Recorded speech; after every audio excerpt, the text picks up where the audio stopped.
Total Smith here. Make sure y'all subscribe to my boy Downtown Deuce ASAP. Come on, man. Destination restoration. Destination restoration.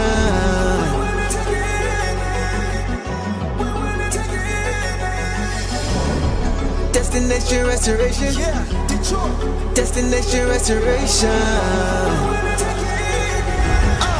Yeah, it's our time. Can you feel the elevation? We on a mission on vacation. Time to create that separation. Championships and motivation. 313 need no explanation. Miss me with all that conversation. We ready for that confrontation. Counting down to our destination. The final destination. Together all the time together. It's us against the world, it don't get no better. We turned it around, that was the beginning. Coming for the crown, you know we winning. Time to put in the work, I'm about to go for step. Taking our prisoners, it's my time. Yeah, I know that it hurts. Saying break out the church, you don't wanna see me in my prime. The mission is to ring, we're caught in everything. In the city, supporting the dream. Vision new I never seen, we deserve to be king. It's all or nothing, no in between. The clock is ticking and I hope you're listening. Don't touch me cause I'm sizzling. Physicality is tipping and mentality is menacing. The dog pound body's crippling. Now the clock is ticking and I hope you're listening. Don't touch me cause I'm sizzling. Physicality is tipping and mentality is menacing. The dog pound body's crippling. Feel the elevation. We on the mission on vacation. Time to create that separation. Championships and motivation. 313 need no explanation. Miss me with all that conversation. We ready for that confrontation. Counting down to our destination. The final destination.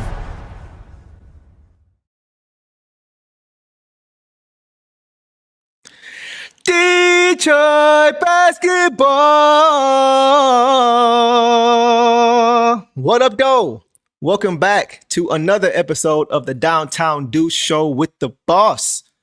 Boss, what's the word? You've been living your best life lately. You've been hitting all these Nuggets games, second game, and I know consecutive nights. What's going on with you? Yeah, I had a really good, just basketball game today, basketball day today. I went to Nuggets Rockets, which was exciting and fun and chippy. Got to see the other twin tonight, and then drove home during the first quarter of this game and finished it off watching. So it was a great basketball game. The Nuggets lost, but the Pistons won, and that's all I can ask for. So okay, 1 for 2 ain't bad. At least it wasn't 0 for 2. All right, we'll take that. Chat.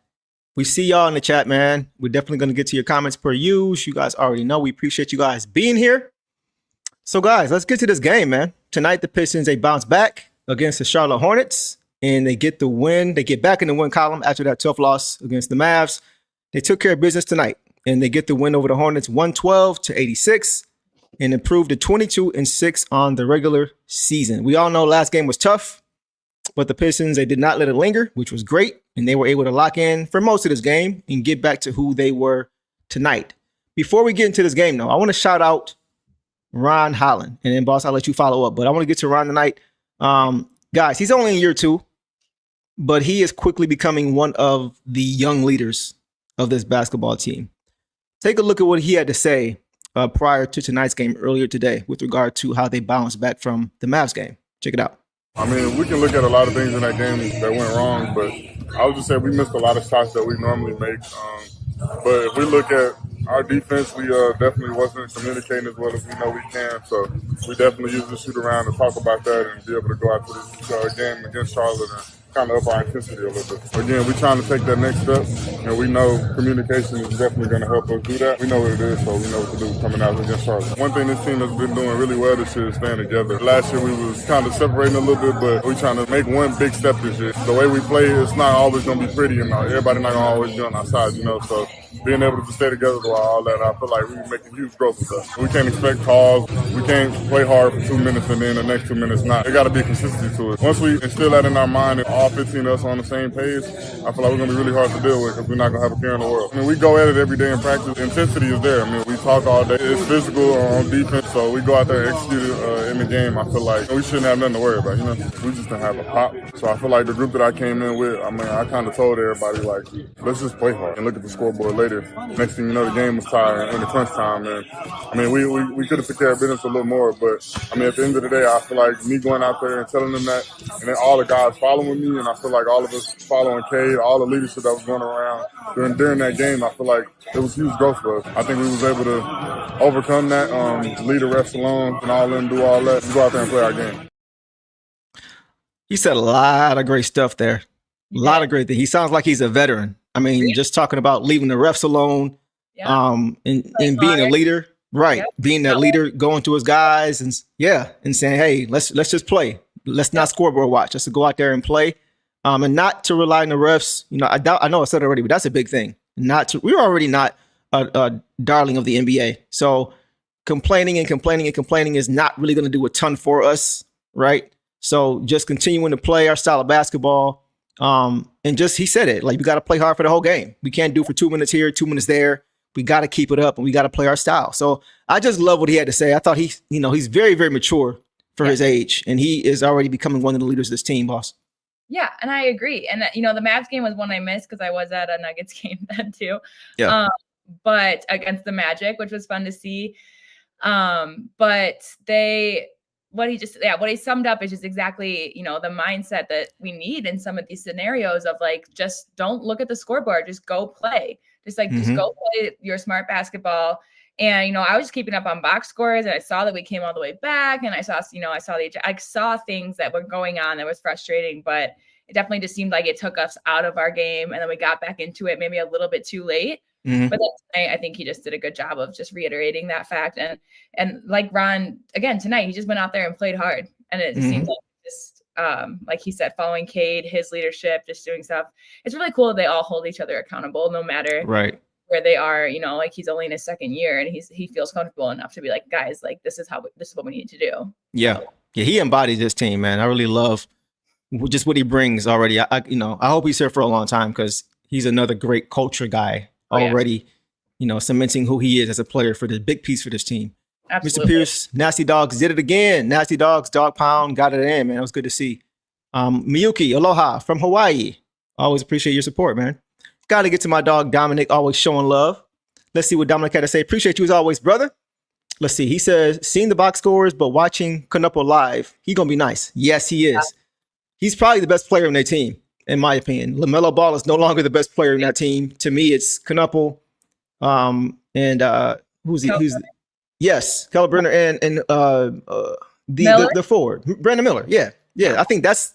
I don't know, man. LaMelo is. I don't know if he's really gonna be a part of this team much longer going forward. That's just me. I plan on talking about it a little bit because I just kind of appalled by his immaturity with how long he's been. What he showed tonight. Yeah. I was a little bit honestly disgusted by it. And I had a question about that, but let's finish with that. Okay, cool. Yeah, hold that thought. Dominic continues saying it wasn't the prettiest game at times, but what does it say about the team for that level of defensive intensity in garbage time by the bench? Yes. Yeah. Next game, Nasty Dogs. Yes. Yeah, bro. Like that's the key, man. And Ron kind of just said that. It's like we got to play full games. We got to play complete games. We've talked about that in the past, boss, how the Pistons will have these big leads and you'd expect guys to be able to sit and rest their legs a little bit. And unfortunately, we give them up. They got to come back in. It looked like we had kind of dropped that habit against the Hawks, and we beat them by 27, I think it was.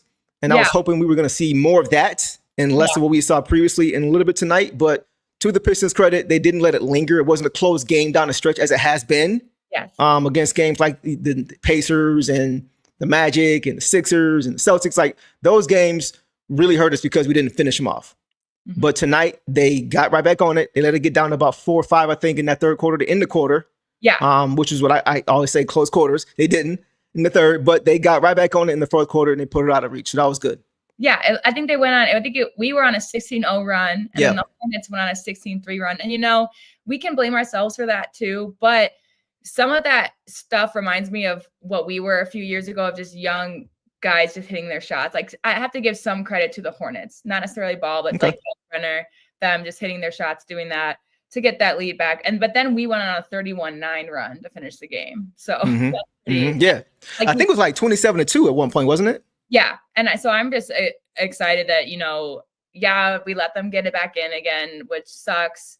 But at least we, bounced back in a big way. Like you said, it wasn't close the whole time. We didn't end up just winning by like 8 points when we should have won by 20. Like, no, we won by 26 and we deserved to. Yeah. Yeah. So it wasn't perfect. Like, it wasn't like, we're not going to blow out every team, every game and just put them away we understand that. It's just the incremental growth. I think tonight was a step forward, even though it was the Hornets. They are still a hungry team, as you mentioned earlier. Yeah. So like, you can't look past anybody, even if you are better on paper. So you got to go out and play. So even though they let them get back into the game, it was nice to see them right away get back on it as the better team and take care of business. That's something we haven't seen too much of. So to see that step was good for me. Yeah, I agree. And the Hornets were on a little bit of a win streak. They beat the Hawks. They beat the Cavs. And again, like, the Cavs don't look the same as they did last season, but still, I mean, really good players. So for us not to play down to them and fall into that trap like some better teams have was huge. Yeah. So before we go any further, boss, I'm going to let you do your PSA we always do prior to each show. So let's go ahead and let you get into that. Yeah. So guys, we're still doing the 50% of all of the super chat proceeds will go to Ron Holland, the Holland Group Foundation, which is just an amazing group. Ron Holland's mom runs it, but it's by his family, and they just help the elderly. They help seniors. They help children, just anyone in need in both their Dallas communities and here in Detroit as well. So just to help get back to that. So and then we'll also have a link in there. So any super chats, 50% will go, and then we'll have a link if you want to just donate yourself as well. And let me know if you do donate. Like, let us know, because I do want to give a shout out. This will run till New Year's Day game. And so then I do want to give a shout out to everyone who did donate. So absolutely. So you guys will get a shout out from us if you do hit us with a donation. We appreciate it. Make sure you guys go follow the Ron Holland Group Foundation on Instagram. So shout out to them, and they always showing love. We show it right back. Okay. So boss, as far as the injury report, Karis LeVert had some right knee soreness after the last game he played. Duncan Robinson also had some left knee issues, had a contusion after, I think he bumped knees. But he also played as well. I just saw on Twitter, he said it wasn't as bad as he thought, so he was able to still give it a go. So that's good for him, that it wasn't anything that was serious for him for sure. Yeah. Okay. So boss, let's get into our initial thoughts. I'll let you kick it off. What did you see from this game tonight? What stood out to you? Yeah, I mean, like I said, guys, I was just listening to the first quarter on my drive home today, so a little bit tougher than actually watching. But when I tuned in, it was the beginning of the second quarter, and they seemed to look a little bit more in sync. There was tons of aggressiveness. I felt like guys were making their shots. I don't know. To me, it looked really good after the first. And they went on a little run, but it wasn't the kind of run that I was worried about, just based on how we were playing in that moment. So I really just appreciated the way we all went out tonight. I think we had 16 steals and 10 blocks. That's crazy. That is. That's good. That's impressive. So and I just love that we saw some guys out there like Javonte Green, Ron Holland, like some guys didn't reflect their box score just because of their defense. I thought we had a really good defensive game as well. At least in the paint, some of the perimeter stuff was a little tougher, but some of their shooters were really hitting their shots. So it's funny. Some Turin White says people had LaMelo over Cade. That's crazy. Yeah, for a while. Comparing them because he had a good season last year, and that was going to be my question to you if you want to answer it real quick. Okay, go at me. Curious about it. Which Ball brother is better in the NBA, Lonzo or LaMelo? Because for me, well, maybe you go through your thought process first, and I'll tell you mine. Go ahead. What you got? Well, I'm just thinking. So LaMelo, is a little flashier. He's been healthier. He's been the face of the Hornets, which I don't think will last longer. And someone brought up in the comments too, a little earlier, like, but who would you even trade it for? Like, what's his market? So he either has to shape up and make this Hornet stuff work, or else I think he's out of the NBA pretty soon. Lonzo, I like his game a lot better, but he's just been injured with the, injury bug and everything. And so for me, I would pick Lonzo, but I know there's lots of people that would pick LaMelo. LaMelo is definitely more talented. naturally gifted. Oh. Lonzo's a winner. He's a winner. It's like it's clear. If I'm picking a guy for my team, I'm taking Lonzo Ball every single time. Because first of all, he's a two-way player. Yeah. He's not nearly as gifted offensively as LaMelo is, just naturally just putting the ball in the hoop. But yeah, he straps up defensively. For a while when he was healthy, he was known as one of the best perimeter defenders in the league. When he was healthy, right? So it's no question in my mind. He also doesn't get involved in personal battles like LaMelo did tonight. LaMelo shot his team out of the game at some points, almost like he was too prideful to let guys like Asar and Ron and Javante frustrate him. To foul out that quickly. And again, I think he went 0 for 10 after he scored 8 points fast. Yikes. I don't know what it was. And it's certainly nothing that JB would put up with. That's for sure. Absolutely. Yeah, he wouldn't play. Yeah. He wouldn't play here because we all know he's going to demand that defense. And if you're not playing it, it doesn't matter how good you are offensively. You're not going to play. He demanded it from our star player. He told Kate as soon as he got here, hey, bro, I need both ends of the court. Can you do it? Yeah. Kate said, yep.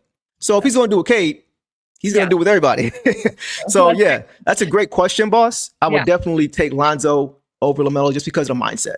Okay. Yeah, I was just curious. It came up when I was watching the game because, again, I was just kind of, this is a guy last year who little kids were modeling their game after. They wanted to shoot the threes like he was shooting. They wanted it to be, kind of that messy clean that he is at times. But tonight really just showed me like I would just be, if I was a Hornets fan, I'd be really embarrassed by the way he played and presented himself tonight. I'd be embarrassed if I was him.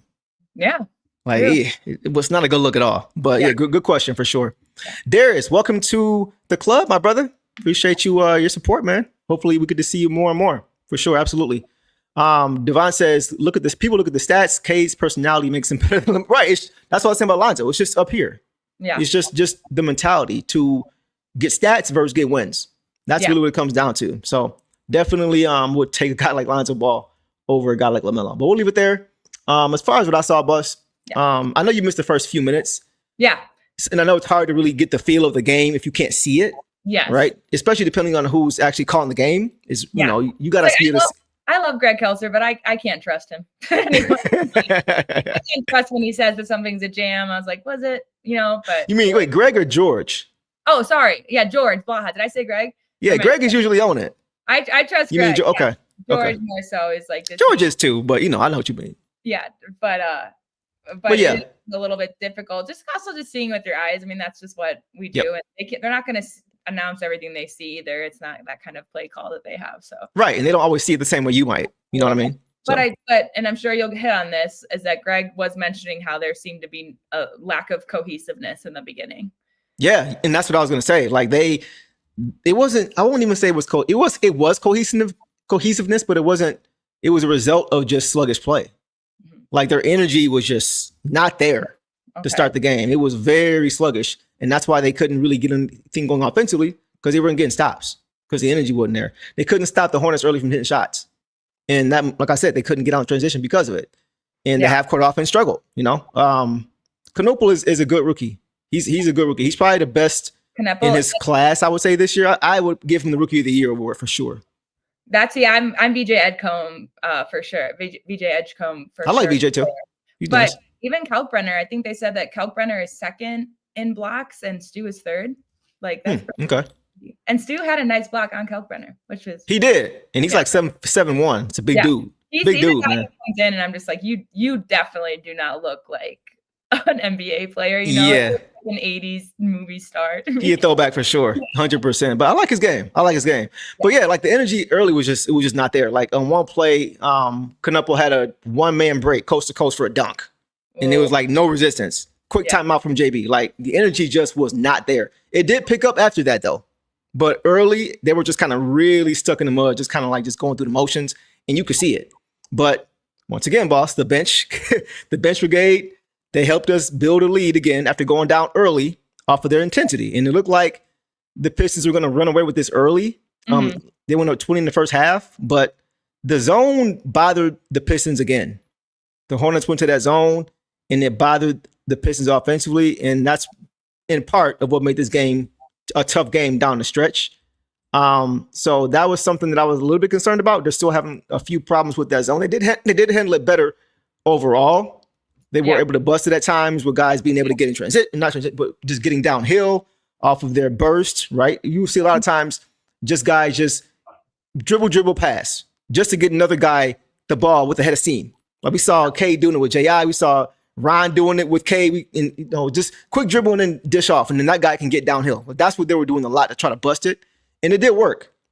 So, but like I said before, just the leads, just being able to hold on to those leads and put teams away. Like I said, it wasn't a game to where they had to fight down the stretch, but it was a little too close for comfort considering the lead they already had going into that last quarter or going into the third quarter, third quarter. So that's my only gripe is just that I want to see them continue to play those 48 minutes and not those 2 to 3 here and there like Ron was just talking about. Mm-hmm. Yeah, absolutely. And I agree. And I think I agree with you with the zone stuff too, that I think it's something we have to get better at because it looks like teams are picking up on the fact that we have trouble with zone. We just do right now. But I thought that we were attacking it a lot better. They didn't stay in it long. We kind of just forced them to collapse the zone and everything. So I think that we approached it very well when it first popped up in the game. Yeah, for sure. That's all I got for initial thoughts. Let's get to some comments here. Torchor says, you need guys like Melo so you can keep getting high draft picks year after year. MB Well says, LaMelo, I thought you was going to bed, bro. I saw your comment. You said you were going to sleep. But I'm glad you're here, but I'm just calling you out. So LaMelo is a head case like Ja and Zion. I don't think any of those, well, I won't say any of those guys, but all those guys I don't think are team first. I don't think any of those three are team first guys. All talented, right? But I don't think any of those guys are guys who will be key pieces to championship level teams. And we've talked about this, is that you kind of need, well, maybe your best player won't necessarily be your point guard, but you need a good point guard to carry the team to a championship is what seems to be the theme, you know? Yeah.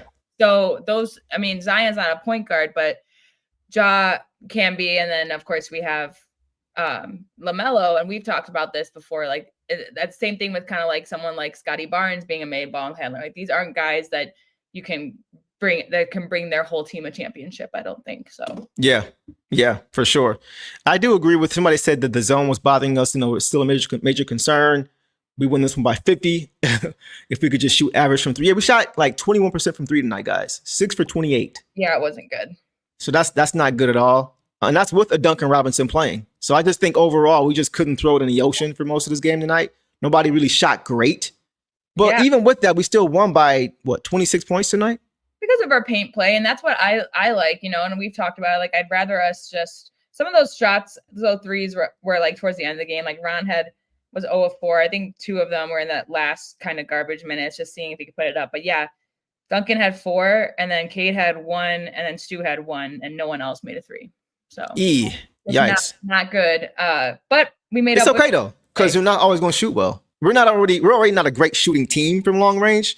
Right. So until we get that worked on, we got to hang our hat on what we do best, which is play defense. So I thought even with that was encouraging. We didn't shoot well. We still wasn't even close when we played the way we want to play, which is good.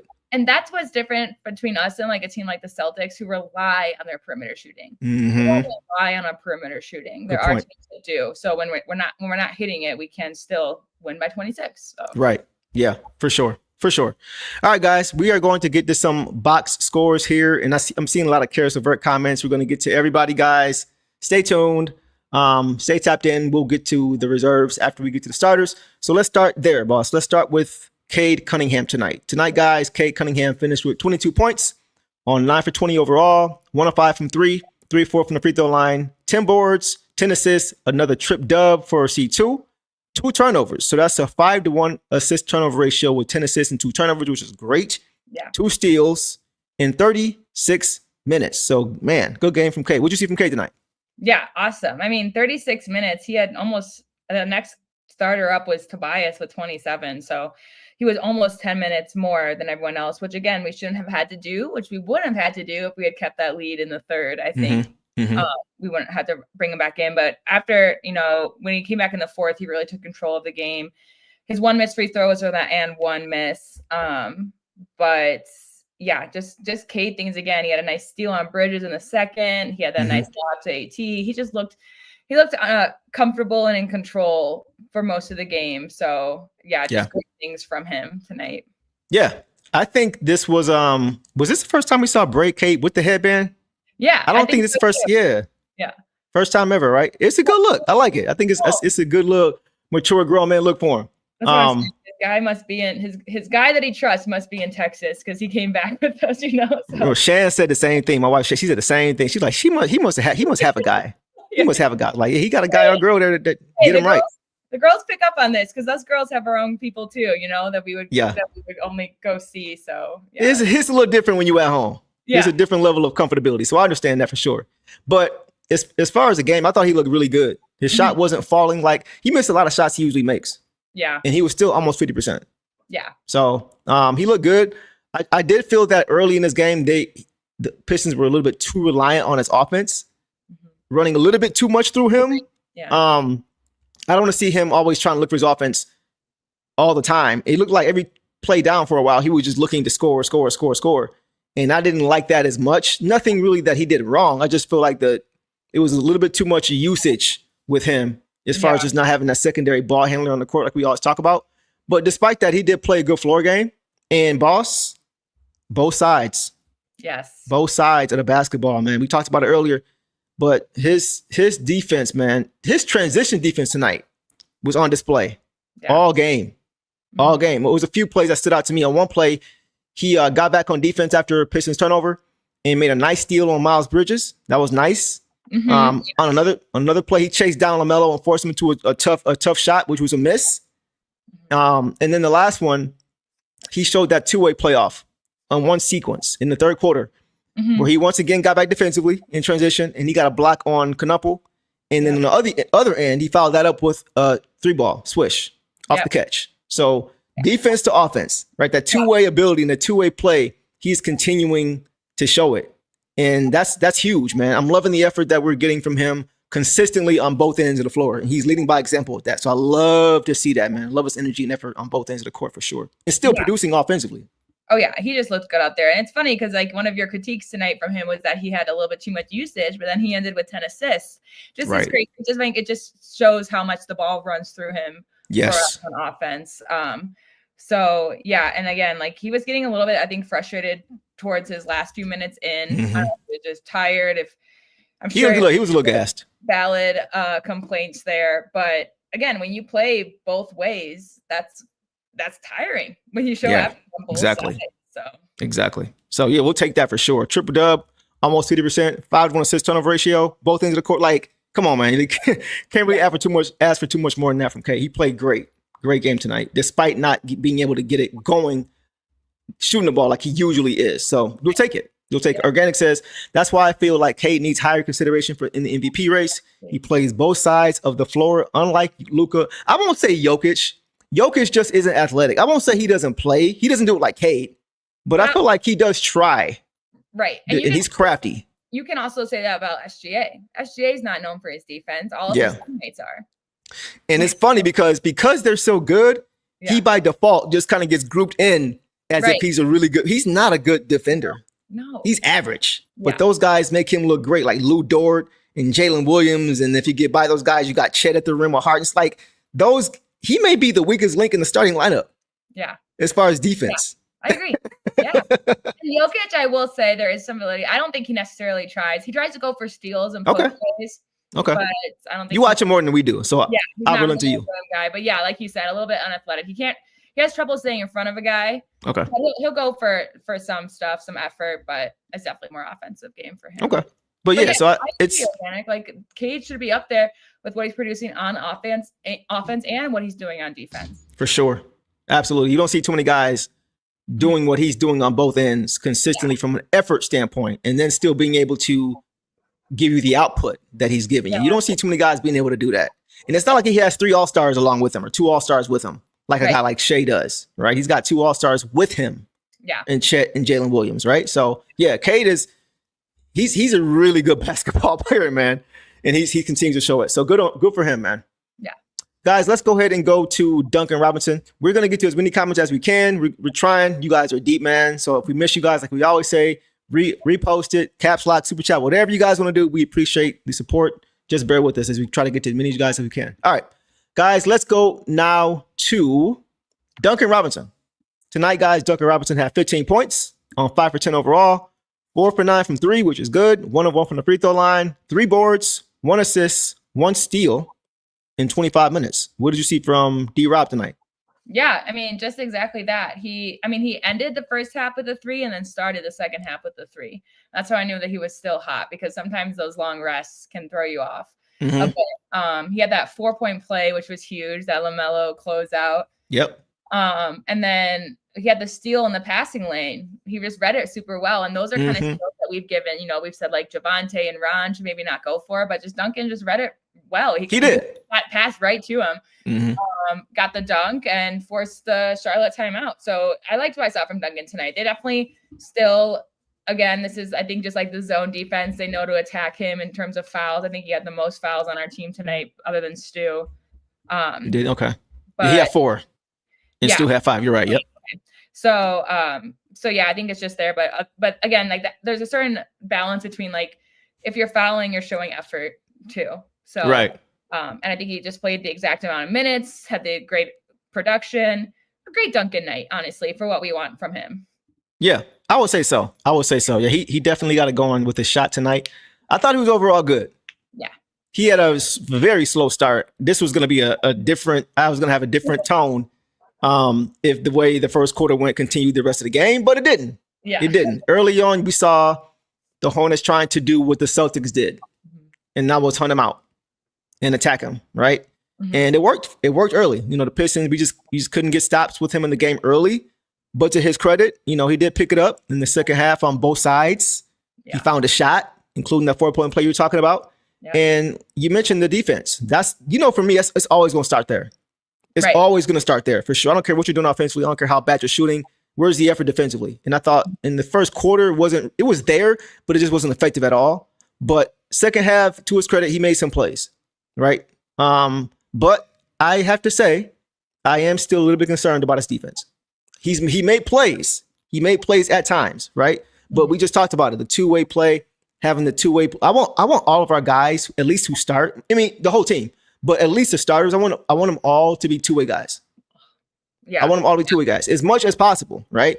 So his shot was falling tonight, but it's not always going to fall. So my only worry is when it's not, how are you going to impact the game consistently? Right. So we have guys on this team who, when they don't shoot well, like a Ron Holland or Javante Green, for example, when the shot's not falling, they're still impacting defensively. So that's the only thing I worry about. And that's why I would like to see other guys get a look. And maybe that's going to happen eventually. But for tonight, he shot the ball well, and that made it harder for, them to be able to get out and transition against us. Right. So I'll take it tonight. We'll see how it plays out. But tonight's game, isolated, he was good. Yeah, I agree. And I agree with all your points there too, just defensively. Like I said, I think the effort's there, but he's learning to be a defensive player. I think we'll just continue to grow in him. Yeah. And he does, make some good decisions at times. And then again, at least he makes up for it. And, he didn't play 35 minutes tonight. Only, 15 points. Yeah, 25 is cool. Yeah. So it's good. Organic says he made 4 of our 6 threes. Wow. That's crazy. That's great. So it's definitely something we got to keep an eye on as far as, being able to shore up our shooting, because we don't really have a ton of it right now. Mr. Pierce, appreciate you, bro. New members coming through in the clutch tonight. We appreciate y'all showing love, man. 100%. Avery says he ain't trying to give that starting spot up. I mean, that's a good way to do it, is to, continue to be impactful on that end of the floor. Right. And I think Spoelstra with the Heat did have a kind of a dog mentality, but I think we really unlocked it in Duncan coming here. I think he genuinely wants to play his best for us. I really do. Yeah. I mean, the effort's there. I don't think that's really ever a question. It's just the ability to be able to do it. Right. Yeah. Exactly. Gerald, the effort's there. So you can't add, it's not even anything I was upset about with him before, except for early. It's not even about that. It's just are you giving that effort? Yeah. If you can give it, that's great, but how impactful are you when you're giving it, right? That's really what it comes down to. And tonight, he found ways to be impactful. Yeah. I don't think he's ever really not trying, right? It's just a matter of the impact. So tonight, it worked out. This season, he wasn't. That was one of our complaints. It was almost like it was a culture shock, and he just had to buy in and understand what it was going to require for him to be on the court. For me, what do you think? Yeah. Yeah, no, I agree. I definitely agree. So, and I think it just comes with time and everything. But he is he is the liability defensively on our team right now, but he knows that and still puts in effort. So yeah. So I'm not gonna get on him, right? Yeah. Yeah. It worked out in our favor, so we'll take it. And plus, his shot was falling, so that's always great too. All right, guys, let's go to Asar, Tasmanian, backbone of the defense, Thompson. Guys, tonight Asar had 14 points on 5 for 8 overall, 4-6 from the free throw line, which is improved. 4 boards, 2 assists, 4 turnovers is high for him. Doesn't usually have that many. 3 steals, 4 blocks. Sheesh. Yeah. And 26. I thought feel like he played more than that, but I'll take 26 for sure. What were your thoughts? Take off on Asar tonight, boss. Yeah, the stocks are really what stands out. Just like his defense was just phenomenal. And also like 5 of 8, that's a perfect offensive production from him tonight. Because again, we want him to focus more on defense. That's what he's there for. But in the second, he had a beautiful jump shot. He blocked that 3-point attempt in the third. And then, in the fourth, just great defense. He poked away from Bridges, which led to a basket. And he had that block on Miller, which led to Ron's, as George says, thunder dunk. He didn't say tomahawk? I'm surprised. Everything's a tomahawk. I think he just played really good. And again, I got to see his brother today in person too. I got to see him in. How was that like? Seeing them both up close. What did you see? Amen comes out more energetic and confidently. He does. And that's what we've seen from Asar lately.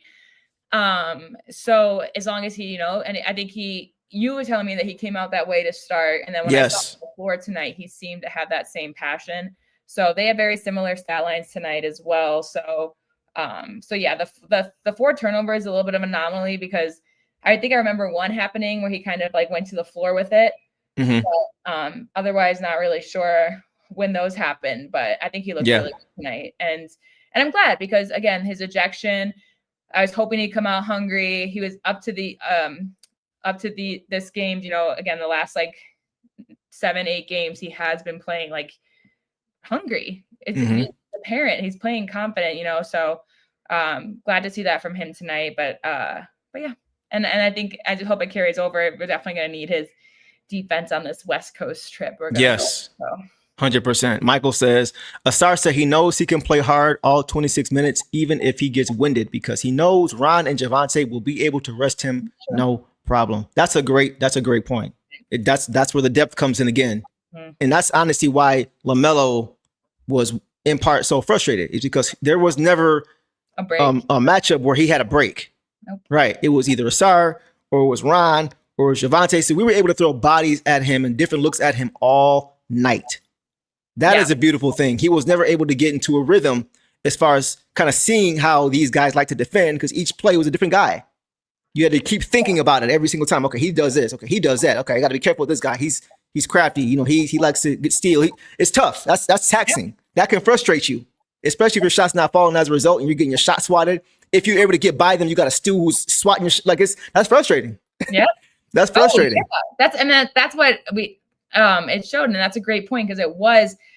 LaMelo was getting frustrated, not because he wasn't making his shots after this hot start, but because like we literally wouldn't allow him to. Yep. Like he couldn't, get down, and our defense is what led to his, little crash outs. And so that was just good to see because that's exactly what we want. Especially, after a guy like Asar was ejected in a situation that I don't think he should have been. And so for him to create that chaos on the court is huge. For sure. A little side point here. Real Estate says Club 520 was at the game. Hey, that's dope. That's what's up. Shout out to those guys, man. Jeff Teague, B-Hen, DJ, and Marquise, all those guys. Shout out to those. They do a good job. They do a good job for sure. Jeff just apologized to us Pistons fans for saying that Kate wasn't an MVP candidate. And he said, yeah, he's definitely MVP. He has him number 1. As of right now. So nice. He's been showing love to us since JB got here. So I want to give those guys credit because they've been riding for the Pistons for sure since, even before we really started winning again. So I want to give him credit for sure. But yeah, for me with Asar, I thought he was absolutely magnificent, boss. He seriously, he made mistakes here and there with, turnovers and whatever, but I thought he looked really well. Like how many points did he score tonight? He had, how many points? 14. When you consider how many points he prevented LaMelo Ball from scoring, He had about 25, 26. 4 blocks. And that's just on the stat sheet. Yes, exactly. He was incredible, man. That's And 7 early, turnovers that he forced. 7. you see what I'm saying? Yeah. That's basically 14 points to the other team at minimum. That's why I say he had about 25, 26. Easy. If you factor that stuff in, man, how many points he kept them from scoring. And early, he really kind of kept us afloat. If you guys saw the beginning of this game, when we were out the gate slow, he was really the only one trying to push the pace, get to the rim. It was just really him that was doing it. We saw Cade making the right plays right in the half court, but it was Asar trying to board and push, trying to grab and go every single time. Even off of scores, he was trying to do it, just trying to push the pace. And you could hear Coach Bickerstaff early say, push it, push it, push it. Oh, right? yeah. So Asar was doing that. He kind of kept us afloat when it could have got a little early, kind of ugly. But I also thought too, boss, he was relentless on the glass. He's been that way for the past couple of weeks. He's not a big guy, but he's using his athleticism and his hops to really impact the boards. Like whether he's in there trying to tap the ball out for offensive rebounds, or he's providing good help defense to prevent them from getting offensive rebounds, just slapping it away off a miss. Like he's very, very important. That's why I call him the backbone of the defense. He does so many things. You mentioned those stocks, and how he covers up mistakes. He's just really good defensive awareness for sure. And I know I didn't get to see a lot of the game, live as it was happening, but I do think that without his ejection, we would have beaten Dallas just for Probably defense. Probably. I mean, we had another guy to guard Cooper Flagg. Yeah. Who hit some big shots down the stretch, right? I mean, yeah, I ain't gonna go into that again. But yeah, I'm not trying to go down that rabbit hole again. We talked about it already, but yeah, he was definitely a big piece, a big part of why we were able to get this game and put it out of reach. And I noticed this too, boss. Like we always talk about defense to offense as far as like in the turn them over and get out in transition. Mentally for him, it's defense to offense. Like when he's able to impact the game defensively, you see him look more confident offensively. Like he's not thinking. He's not worried about making mistakes. He's just like, okay, I'm just going to play. And he's even said that. He's even said his defense is what gets his game as a whole going. If he can get a stop or a steal or a block, like you just mentioned, that gives him that confidence to be able to just go out and play offensively and not worry or not think, but just to react. And you saw it. Even when he caught the ball in spots, when he was hitting that jumper you talked about, he didn't even think about it. He didn't hesitate. Yeah. And that was because he made a few defensive plays before that to give him that confidence to just go out and play offensively. So when he's got to go on defensively, he looks like a completely different player. And again, tonight he did that. So I love it, man. He was one of the players of the game for me, though, was Asar Thompson tonight for sure. 100%. Definitely. I agree. All right. We'll leave it there, guys. Let's go to Tobias Harris. Tobias, guys, had 16 points, 5 for 8 overall, 0 for 1 from 3, 6 for 8 from the free throw line, 5 boards, 3 assists, 1 turnover, 1 steal, 1 block. He stuffed his stat sheet tonight in 27 minutes. Boss, take off on Uncle T. Yeah, I love what I saw from Tobias. He's just been really such a reliable scorer for us. I really do think. And I'm just impressed with how much I feel like, I don't know if I was just missing it last year, but it just felt like he wasn't dribbling himself into the paint and making these turnaround buckets. I felt like he usually just was, on the perimeter, just in the mid range, and the ball would come to him and he would just shoot it where he's at. I just feel like he's finding his comfortability. He's shooting over, bigger guys than him. I'm just loving what I see from him. Yeah. He blocked Bridges from behind, which led to that block that Stu had on Cal Brenner. Oh, you're right. You're right. And then he was just the king of drawing fouls. Like he was in the first half. Like he was. I think he got to the foul line in the first half. All of his shots were. He had 8 free throws. Yeah. And then he had a successful lob to Cade. Barely. Yeah. And then he pointed at the bench like, hey, I can do it, guys. Despite what you think, I can do it. Oh my God. That was hilarious. He was so hyped for throwing that lob. I mean, and Cade had to jump high, was on his fingertips. Oh man. Like I know there's Duren, and I don't know if anyone else could have made that catch because the way he caught it with 2 hands and the way that he kind of waited to jump too. Yep. Like he was in the air and Cade's like, oh, let me time this right. He had to make sure because it wasn't J.I. or Asar tossing it to him. So he had to make sure, or J.D., he had to make sure it was going to be where he needed it to be. Yeah. So I was just very proud of him there. Yeah, he just had a great game tonight. I'm just looking at all of our starters, 14, 15, 16, 19, 22. That's awesome. Yep. What a team effort. And he just really contributed to it. And 27 minutes, that's like the perfect time on the floor. Tobias Harris. It is. It is. I liked it. Let's get some comments, guys, and then I will give you my thoughts on Tobias. Clifton says Tobias isn't what we need right now. Interesting. Okay, I'm gonna get to some things too. I'm gonna see what he doesn't agree with Tobias looks like tonight. Heisenberg says, it's a good night when Uncle T connects on the lob, 100%. He said, and then he threw a bad line the very next. I thought it was pretty good. I felt like Ryan just tried to get too fancy and one hand that boy and throw it down. And he missed it. Yeah, I thought the second one was actually on target. I could be wrong. I'll watch it again, but I thought it was on target. But okay, so guys, here's what I see. A lot of what I said about Duncan is not as much, but to an extent, is how I felt about Tobias tonight. Because he also started off very slow. Okay. And because I know you missed the beginning of the game. Yeah. He started off very slow. He got it going in the second half, getting those mismatches and getting it going in the post. But early, it was tough. I still at times with Tobias worry about the defense. There were a lot of, again, defensive breakdowns when he was in the basketball court, whether it's help side D not being there, whether it was not being able to stay in front of his man, things like that. Like he made that nice help side block you mentioned, but there were just a lot of other plays where you could see the Pistons, the defense was just compromised, and it was a lot of rotations that had to happen as a result of him not being able to stay in front of his guy. So once again, he got it going offensively, so it makes it easy to not pay attention to that, right? But we talked about two-way play, and early, it was really just early. It was that first quarter for a few guys. I did not notice that at all. Yeah, if you can watch the replay, you will see what I'm talking about. Yeah. But I was thinking this might be a long night with both, and especially to start because they were both in the game together. So it was just kind of tough to see that. You saw JB kind of stagger him later on in the game. Yeah. But he knocked down shots, and I think that's what kind of masked it a little bit. But I still would rather have a guy like Isaiah Stewart in the starting lineup because of the two-way ability. Because I want that consistency every night. I want to see the consistent defensive presence every single game. And I think it's hard to be who you want to be when you have Duncan and Tobias in your starting lineup when those guys really aren't good defenders at this point in their career. If we're going to talk about defense, then are we ready to talk about how JD sucks at it? I was waiting this. Okay, let's get there. Let's get there. So before I end this, I want to end it on a positive note for Tobias. Because I do think that he played pretty well by his standards. It's just the defense. So that's the only thing we want to see consistently, regardless of who it is. Yeah. Right. We want to see that mindset and play to that identity. Right. But I did think that he did do enough offensively to kind of mask it and for us to still get a dub. So with that, I just wanted to talk about more because I feel like we're tough on Duncan on defense. We're tough on Tobias on defense.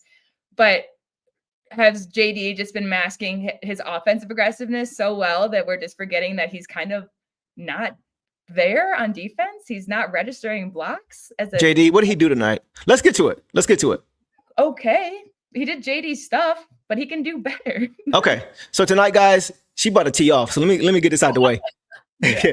JD tonight, guys, had 19 points on 9 for 16 overall, 1 or 2 from the free throw line, 11 boards, 2 assists, 1 turnover, 1 steal in 25 minutes. So continue, boss. You were just saying with JD that you want to see more. Is it more post presence or defensively? If we're going to argue that we need another big in the game for defense, then we need to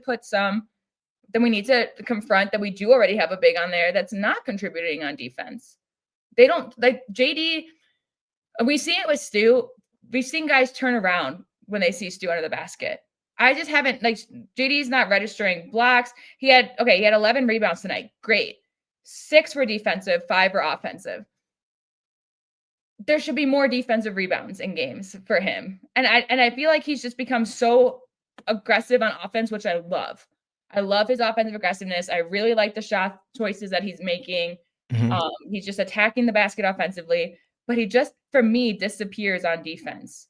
And so do you feel like guys are scoring on? Because I don't really feel like, because just because you're not getting blocks doesn't mean you're not playing defense. No, we see that with guys like Stu because they're not even trying him. I'm not saying it's the same thing, but I'm just saying just because you're not getting blocks doesn't mean you're not playing defense. I think he could be better, but I don't think he's a liability. Okay. I don't think he's a liability at all, especially the way he's crashing the glass and holding teams to one possession. That also is a part of good defense.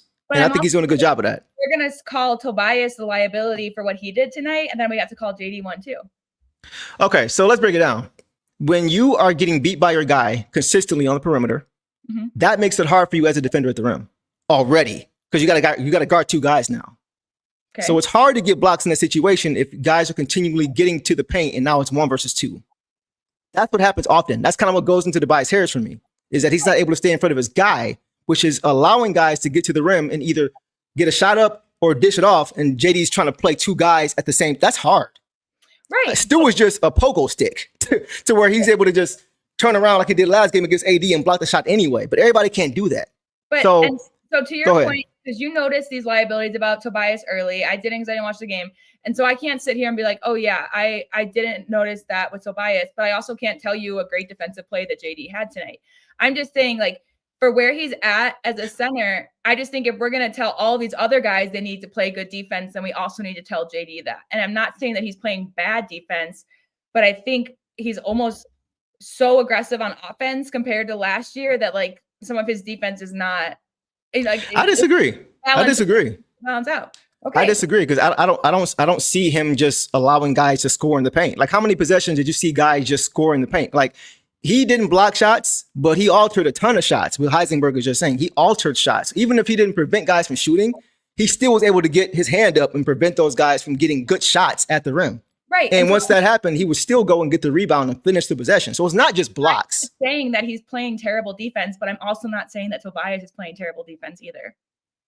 I disagree. I feel like Tobias is a liability defensively, man, because he can't stay in front of his man. That's the point of attack. That's the point of attack. That's why guys like Asar that's why Asar is so good. That's why he's always guarding best player. He's able to keep his guy in front and he's able to funnel to the big, right, for tough shots. But a lot of time, Tobias is just getting beat. And then now you got to rotate. And now you got to guard two guys instead of one. And not like it's a totally different thing. If we had a guy who could stay in front of a guy at the top where Tobias is at, or we had a guy like Stu playing alongside JD, because now it's a totally different story. That's the whole point. You got a guy like Stu who's heavier, bigger than Tobias, but still moves his feet better. Okay. That's crazy. And so it's like, if you got Isaiah Stewart along with him, you will see an even better version of JD because now you got more presence in the paint, and now you got a defender instead of Tobias who can move their feet and stay in front of the guy. Okay. And again, I agree with you. I'm not here telling JD a bad defender. I'm just saying I think he can do better. And I want to hold him. I think all these guys can do better. I just think the gap is wider with Tobias as opposed to JD because he does such a great job in so many other areas outside of just blocking shots defensively. Yeah. And Tobias does great jobs outside of his. Like, what does Tobias do good defensively? See what I'm saying? Defensively. He's a great rebounder. Okay, he got 6 defensive rebounds tonight. He had 11 total.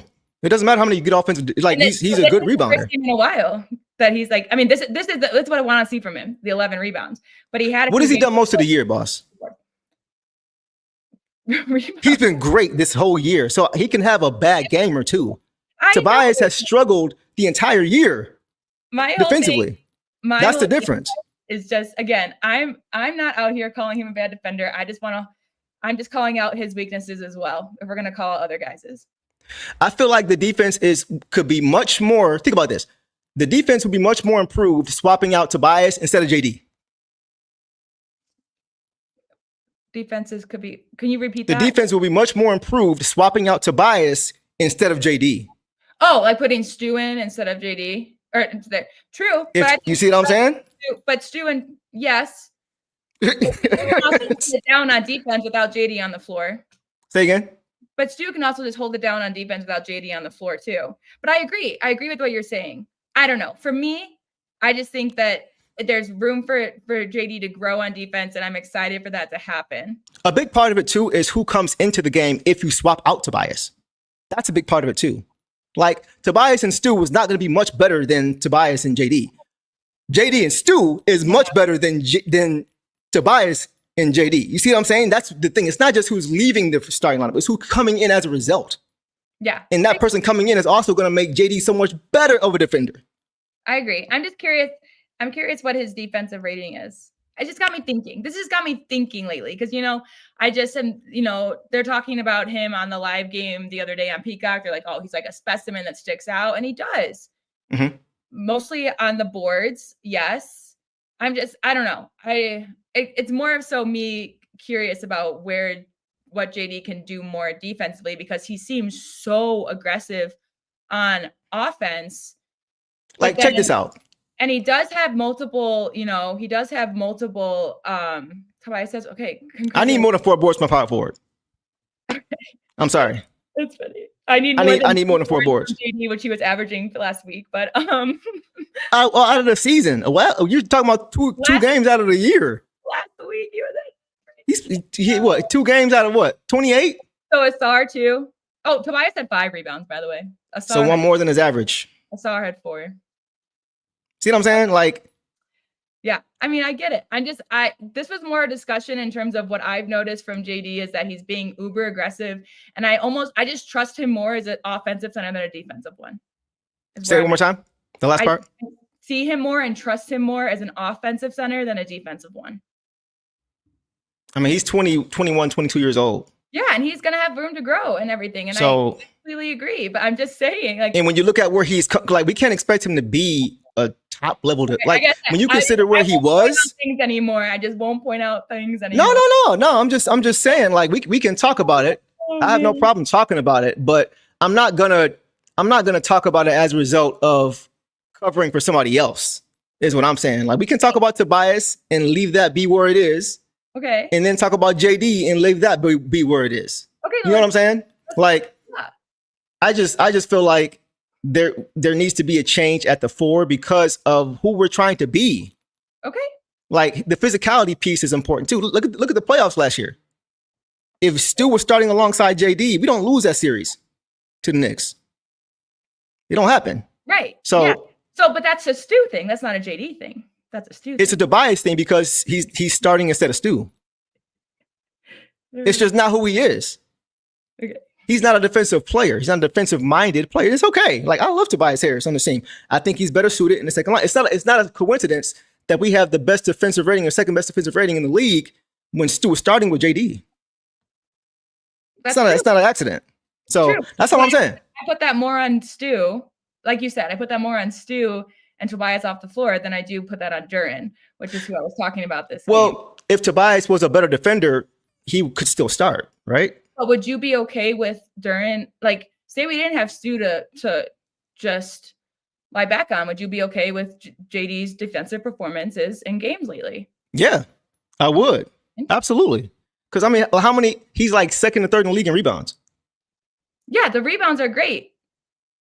So, once again, what does Tobias do well defensively? That's what I'm saying. Like, at least he's. Talk about JD. Okay. So yes, I think he is just where he needs to be. I think that he needs to be better. Like, I think this is an important point. He'd be good with Paul Reed. I agree, but I think he's super aggressive on offense, and it's been so cool to see. But it's almost like he's like how we were just talking about how Cade does it at both ends of the floor, and yet Duren has rebounds that he's finally picked up again after a few bad games of them. But I don't know. I see more potential. I see the potential in JD that I think he can hit this season, and I just want to see him hit it. For sure. No, I think that's the case for sure. Yeah, but I don't think it's anything to where you would like say we got to swap him out of the starting lineup because he's that bad. No. But okay. To me, like when I think of Stu, I think of defense, and when I think of JD, I think of offense. Really? Yes. I don't see it that way. I don't see it that way because we agree, disagree. Okay, but I definitely don't see it that way for sure when it comes to JD. All this stuff. But yeah, when I think of Jalen Duren, I think of a guy who's producing on offense. When I think of Stu, I think of a guy who's producing on defense. Okay. All right, we'll leave it there. After that spirit discussion, guys, we will leave it there. Y'all going crazy in the comments too. All right, let's keep moving, guys. Don't be thinking I don't like Jalen Duren. I love Jalen. I'm just not gonna have you attacking JD to protect Tobias. That's what it felt like. That's why I'm saying that. As soon as I got on Tobias, she was like, "Well, since we're talking about defense, we gotta get to JD." I'm like, "Come on now." But we gotta compartmentalize it a little bit. Well, that's like I did bring up the wrong time because it feels like the first thing we want to do is talk about Tobias's weaknesses, which is fine. But then I want to talk about what I see weak in other players. But then it becomes a big debate, which is fine. So, but I just bring out the wrong time. It's like if we're gonna, and you know me, all I want to do is talk about the positives. So if But you're talking about JD and negative. right, so if I'm thinking here that I want to, if I'm like trying to talk about the weaknesses that I see, and then it gets confused a little bit that I'm like attacking him, and but it's just more just like this is just what I see from him, and for me, it's not all. He's not all positive. Here's my. You guys are like, if Sarah's so positive, okay. Well, now Sarah's gonna show up a weakness, and then no one agrees. Well, actually, no, it was. I think it was just off the back of Tobias, because even me, I wasn't just talking about his Tobias's negatives. Like I mentioned how well he played offensively, not been consistent. It ain't just Tobias. Same with Duncan Robinson. I mean, right? You did bring up your positives, but you focused on his negatives in a game where he was our third leading scorer, and I think that's what we should focus on too. Well, who are we, boss? We're a defensive team, so the focus should be on your deficiencies if they're on the defensive end. Right. From JD as well. Yeah, but once again, there's a bigger issue with Tobias as opposed to JD. Yeah. So it should be more emphasis on Tobias than JD. Yeah. Yeah. All right. We'll leave it there, guys. We'll leave it there. Me and her going to cuss each other out after this is over, so we won't do that here. Let's go ahead, guys, and move to our bench. Let's start with Paul Reed, who played 2 minutes. 2 minutes. Did we talk about JD? Did we get to JD? I thought we got to JD quite a bit, but we can go to him again if you want. Oh, maybe I did. Oh, yeah, we did. Sorry. We did, okay. Right? Yeah, okay. You're staying with Paul Reed. I love that. By the way, I hope JD's all right. He took a hard fall, man. Took a tough fall. I'm glad he didn't like break his, because they always tell you when you come down like that, you don't want to come down with your hands. Yeah. It's the natural reaction, but you don't want to do that. And thankfully, he kind of landed on his back to where it didn't really do any crazy damage. He's gonna feel that tomorrow. He is definitely gonna feel that tomorrow for sure. Get the heating pad ready because he's gonna feel that for sure. But yeah, we'll leave it there. And now, guys, we will go to Paul Reed, man. 2 minutes. Yeah. Why is Paul Reed playing 2 minutes? Did he do anything? Let me say he had a turnover and a block. So I need more. I'm not even gonna complain. We won, but 2 minutes from Paul Reed. Free Paul Reed, man. Free people Paul. All right. Let's keep it moving, guys. Let's go to Stu. Tonight, guys, I said Stewart had 8 points on 2 for 7 overall, 1 for 3 from 3, 3 for 4 from the free throw line, 11 boards, 4 turnovers, 2 steals, 3 blocks in 24 minutes. What did you see from Dog Pound Sr.? Yeah, 11 rebounds with 3 blocks. That's defense. Yep. No, that was beautiful. I mean, he seemed like he gave the ball over a little bit. And then there were a few times that they were just slipping through him, and I don't know what it was really, but he made up for it. He hit his 3, he got it going. Just where's my notes on him? I don't think I have too many. Oh, well, he got himself to the free throw line pretty early and often. He had that block on Kalkbrenner. That I just noticed the Hornets literally backing down when they saw him. Like they would just change, like they would start driving in or whatever, and then they'd have to pull out and assess, which is huge. He had that big block on ball at the end of the second, that block on Salon. Yeah, just doing Stu things. 5 fouls, which was frustrating because you just don't want that would be an issue with like the 2 big lineup, which we've talked about. It can either go beneficial of like they share each other's fouls and keep each other out of foul trouble, or if one gets into foul trouble early, it's kind of concerning, but he goes up and down. Some games he gets 2 or 3, so it's fine. Just lots of effort from him as usual. Love to see Stu out there. So I think it was a really good game. It was definitely uneven. Mm-hmm. He had a lot of uncharacteristic, because he doesn't usually hurt you on the basketball court, right? And tonight he had some very uncharacteristic turnovers. I think Josh Green swiped it from him twice in a row on back-to-back plays. That doesn't happen too often. I thought that in the paint though, he was great. Right, you mentioned the shots he swatted left and right. How do you say his name? Kalkbrenner? Is it Kalkbrenner? Kalkbrenner, yeah. Kalkbrenner, okay. Yeah, swatted his shot, gave up 5 inches, swatted his shot. Good job with LaMelo when he got funneled to him. But the turnovers were uncharacteristic. Not down to 3, shooting a career high 40% from 3 this year, which is good. But the mental mistakes, what stood out for me too. Like he got into a shoving match with Diabate at the free throw line, where he just pushed him down to the free throw, put him back on the line. It's like, come on, Stu, you can't do that. And then the big play at the end of the third quarter, right? We were up 10. After having a 20-point lead, went down to 10. Didn't close the quarter well, but he fouled Diabate. Is it Diabate? Diabate. I think that's when he fouled Ball. Oh, no, that was the second. Yeah, it was Diabate on the 3-ball, and he crowded a space and didn't let him land. And that was when the flagrant foul came. So it was a 3-ball, 3 free throws plus the ball out. So just some uncharacteristic plays from Stu tonight. You can't have it, right? We can have it in the game where we were, playing an inferior team, but you can't do stuff like that. But he doesn't do that often. I think he's just still trying to toe that line. He's got much better with that, but he did allow the Hornets to get under his skin tonight. Right. Yeah, he did allow that. He played great for the most part, but if he's going to start like I envision him eventually starting, can't really have too many of those. So I'm not going to kill him for it. He usually is not hurting the team like we talk about. So it happens sometimes. So overall, it wasn't a great game. It was a good game. It was a good game, but there's definitely some things he can work on for sure. Yeah. Oh, sorry guys, my camera keeps unfocusing. But yeah, I agree. Just a couple little things here, but otherwise he looked good and made up for it. I mean, the 3 blocks alone is just on defense, and you can tell he doesn't like. I don't think this is a game that he necessarily likes for himself. Even 8 and 11, like 11 rebounds is big off the bench. Yeah. So yeah, I think he will do better. I mean, for me, when he has games like this, I just think it motivates him to do better the next one, which is big. So yeah. Mecklemore says JD and Stewart is a problem. It's not many centers that are better than JD in the league. I wouldn't be surprised if he's on. That'd be dope if we had him along with Cade. They're predicting that. There's a lot of people predicting that.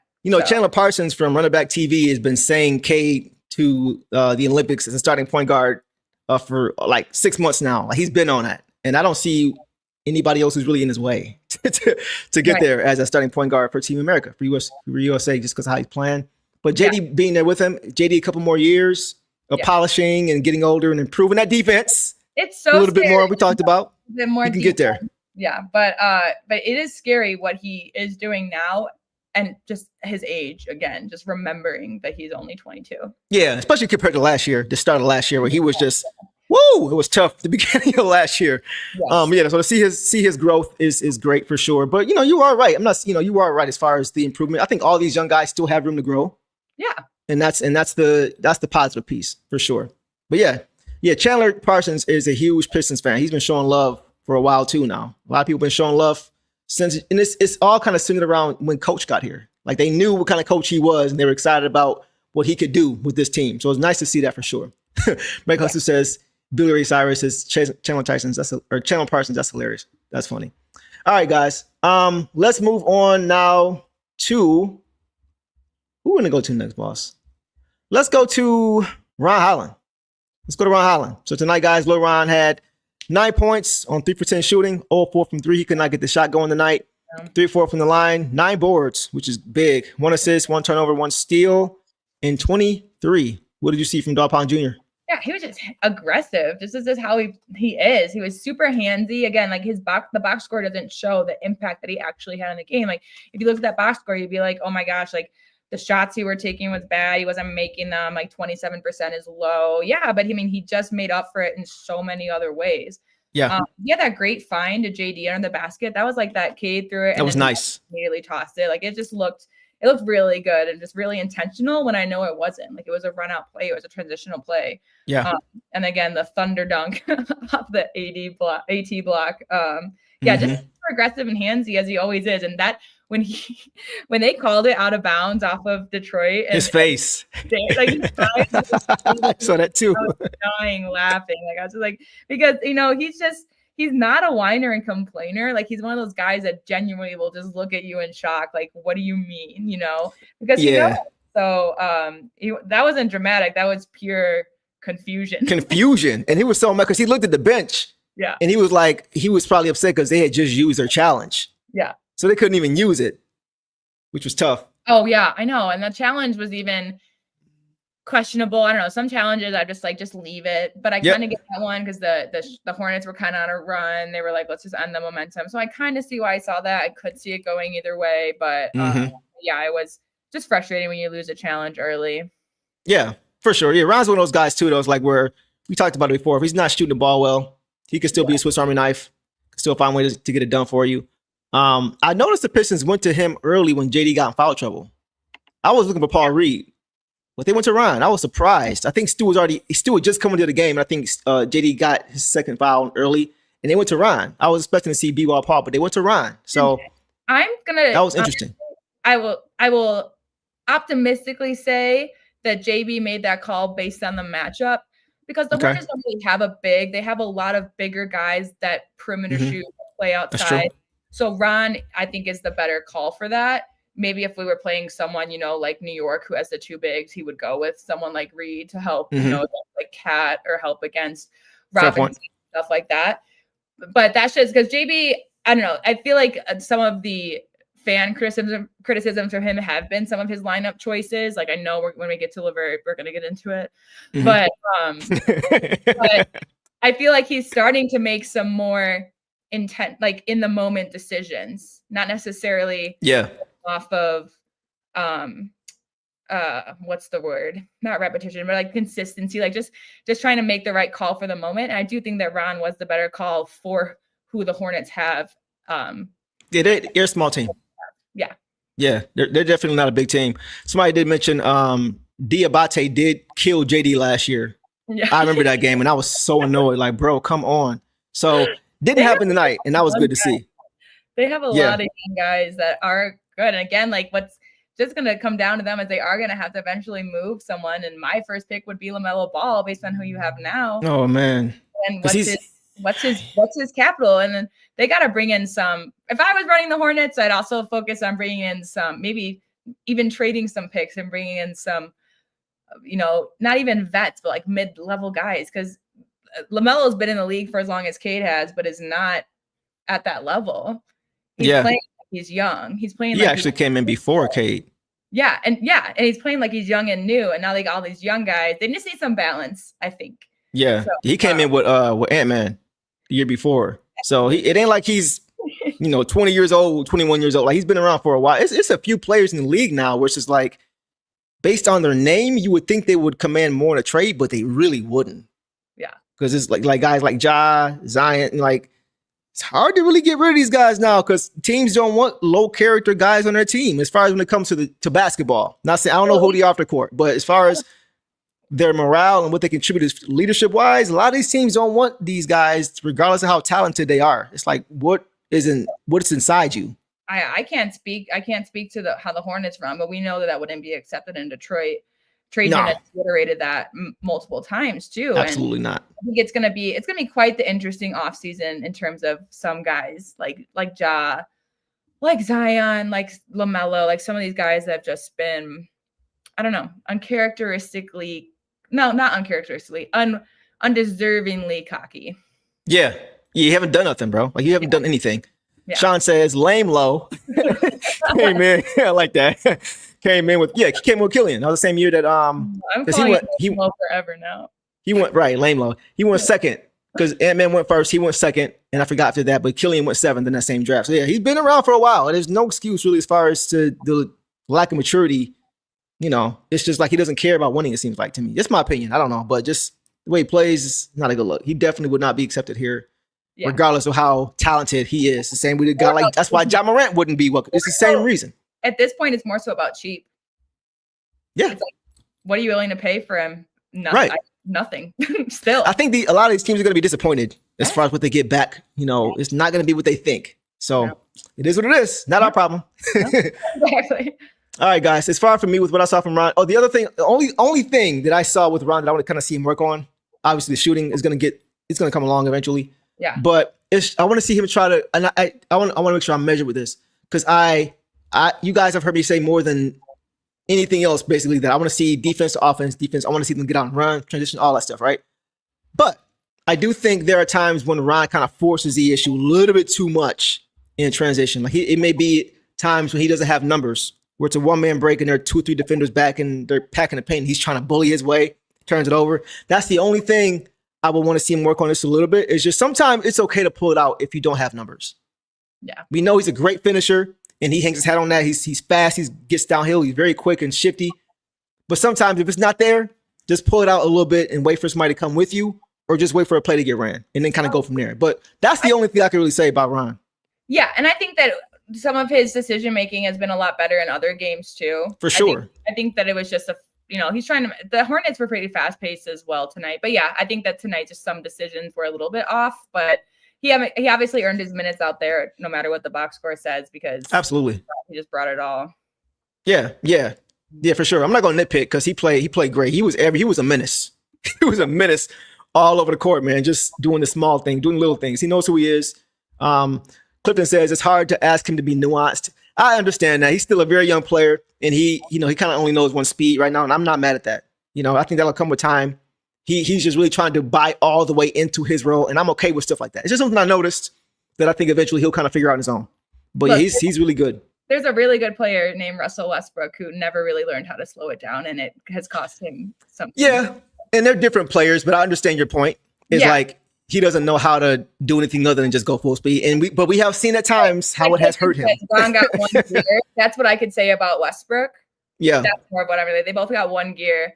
Yeah, they go hard. Style players and stuff like that, but you can see where it can be detrimental to your team if you can't figure out how to harness that and use it in the right way. Yeah, and guys, don't get it twisted. I have more patience for him than most guys on this basketball team. I have a lot of patience for a lot of these guys, but for him to be doing what he's doing already, y'all know me, man. I'm always just trying to see how can these guys get better. It's not an indictment on anybody. It's like, how can he get better? I see the ceiling. Let's get him as close as possible to it because he really can be very good on this team. That's where I'm at. You agreeable ever since we fought. He says that all you're going to do is agree with me. So if I say something you don't agree with, you are. Yeah, you ain't got to tell me that. All right, I'm unfiltered. In case you feel that you have to, I don't. Nah. I unapologetically, I'm gonna keep it a stack. Y'all know me. I don't care who get mad about it. It made me know. Never mind. You like it or you not. Like it or don't. And maybe I'll just have to figure out how to rephrase this, whatever. But Duren is top 10 in defensive rating this year. Yeah. So my boss, come on, boss. What are we doing? I don't know. That's why I was saying I felt like you were just kind of protective of Tobias because he's gotten a lot of flack this year. I think of my wording better because I know that when he's out there, he is a plus for us. He is huge on rebounds and boards. He's been aggressive. I don't know.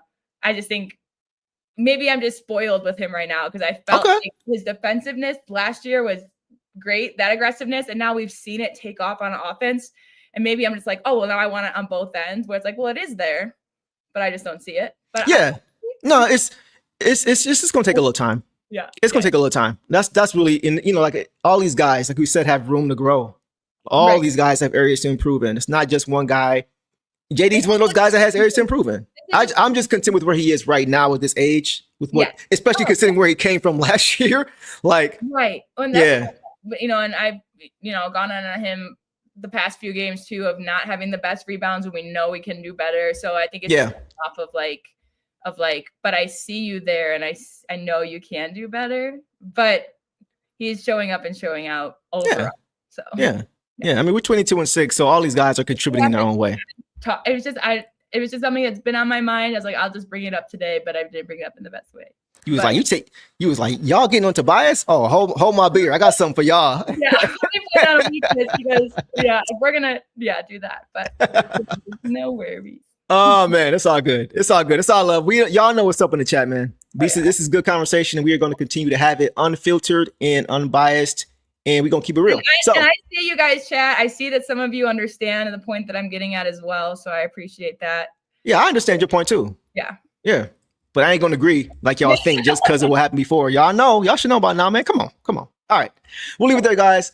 Let's go to I keep seeing y'all ask about it, so I guess I'll get to it.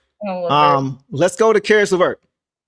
Karis LeVert, guys, tonight had 2 points on 0 for 2 shooting. Both of those shots were threes. He missed both of them. 2 for 2 from the free throw line, 2 boards, 2 turnovers, 2 steals, 1 block in 18 minutes. Boss, take off on Karis LeVert.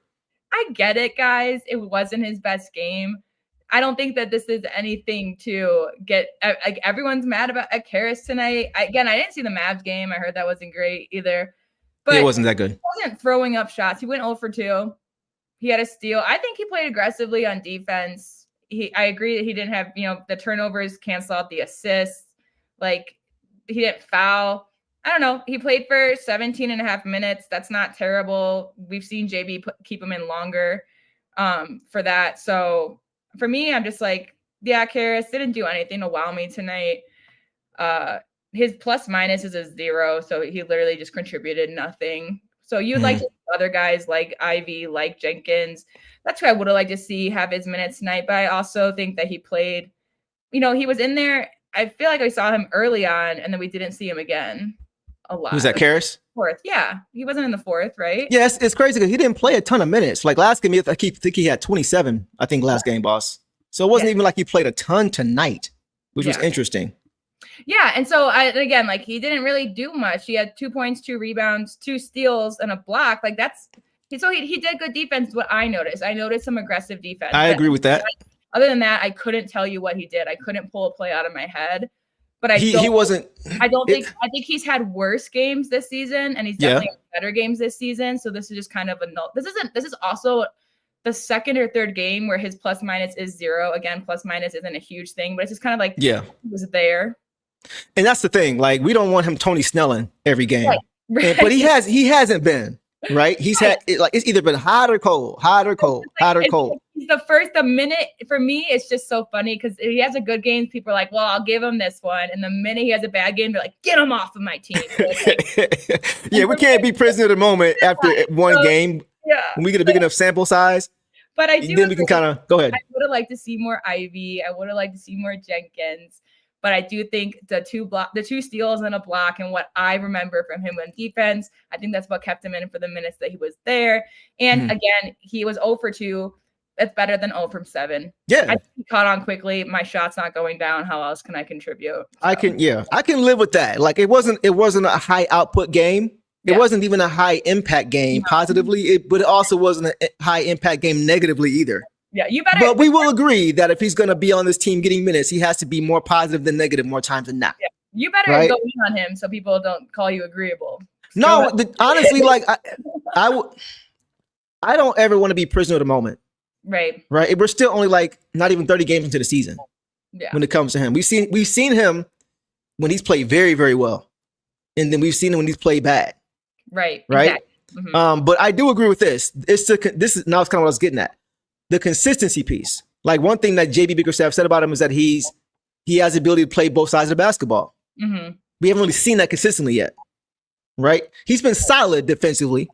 Yeah, he'll make a great play and then a bad play. Like I think he had a nice steal and then he got under the hoop and just kind of threw it up in the air, like it just and then lost the ball. So yeah, he's okay right now. I would at this point I would have expected more, to be honest, but it hasn't been terrible if we're being fair.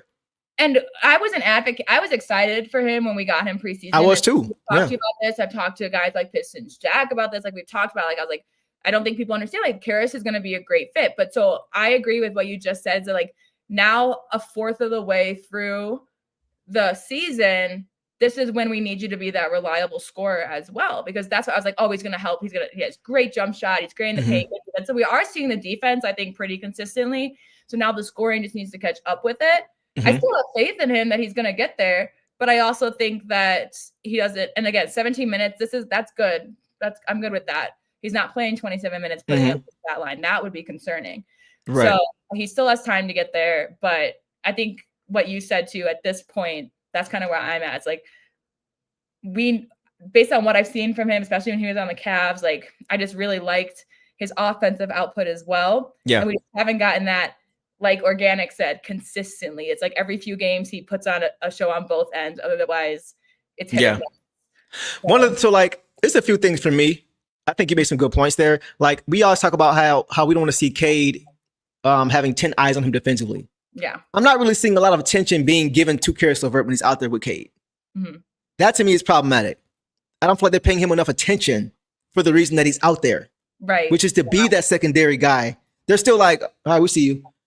Watch Cade. That's kind of what it feels like when I still watch him play. You know, offensively, I think defensively he's okay, right? People are being nice about him today. I do want to see more consistency though, and I know I do think it's gonna come. I said I'm on record. I said when he first got here, between him and Duncan, I thought he'd be the most important signing. Yeah, because of the two-way ability that he has. I haven't seen what I thought I was gonna see yet. It's still early, but I just want to. I'm very curious, boss, as to how. By the end of the year, what are the minutes going to look like? Right. That's what I'm like, because we know we're still trying to figure it out, you know. And I don't know if JB is just trying to give these guys individually extended minutes to see how they do. Like tonight, Ron had 23. Yeah. That was more than both Jaden and Karis. You know what I'm saying? So it's like, is he just trying to see who can give you the most when they're given the minutes? But I'm also confused about this as well, as far as what Masha said. I want to see Dennis Jenkins get more minutes. I don't understand the Karis and Jaden lineup. Like, you got two combo guards out there together. Cade and Jaden, Cade and Karis, or Danis and Jaden, Danis and Karis. I want to see the point guard, shooting guard, a point guard in the court at all times, a natural point guard at all times. And tonight we haven't really seen it lately. So I don't know. It I'm not was really that sure. Atlanta game where I was literally like, I think Karis came in and then Ivy came in and Cade was still out there and then Jenkins came in for Cade. And I like brought up, I was like, this Right. can be our second unit. There's our backup point guard. And ever since he said that, Dennis hasn't come in. Right. I don't get it. 12-minute guy. And I don't understand because I think he's earned the right to be out there. And like a Karis and a Danis and an Ivy makes sense to a point, but like behind Cade. See, that doesn't make sense to me though, man. Like, they played well those two together don't make sense to me. Then okay, but I guess because you don't have a table setter between either of them. You know what I mean? Yeah, but he also plays well with Duncan, but doesn't play often with him, and so I think that's just another thing that we're going to see now. Is right? Like Ivy's going to replace Duncan, I'm sure, soon in the starting lineup. Again, I thought that Ivy was going to have at least 25 minutes tonight. I even told him especially because Karis only had 17. Right. And then it seemed like Jaden's kind of going the other way. It's kind of, right? I don't know. Go ahead. And then it would be like a Jenkins and a Karis and a Duncan thing, which would be defense and as a second lineup. I don't know.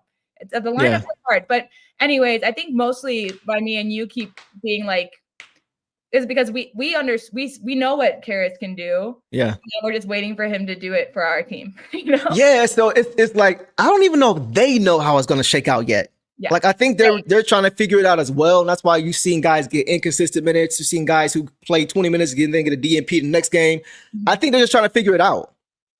As far because it's the curse of having a lot of depth. Right? Because we can't play 12 guys a night all year.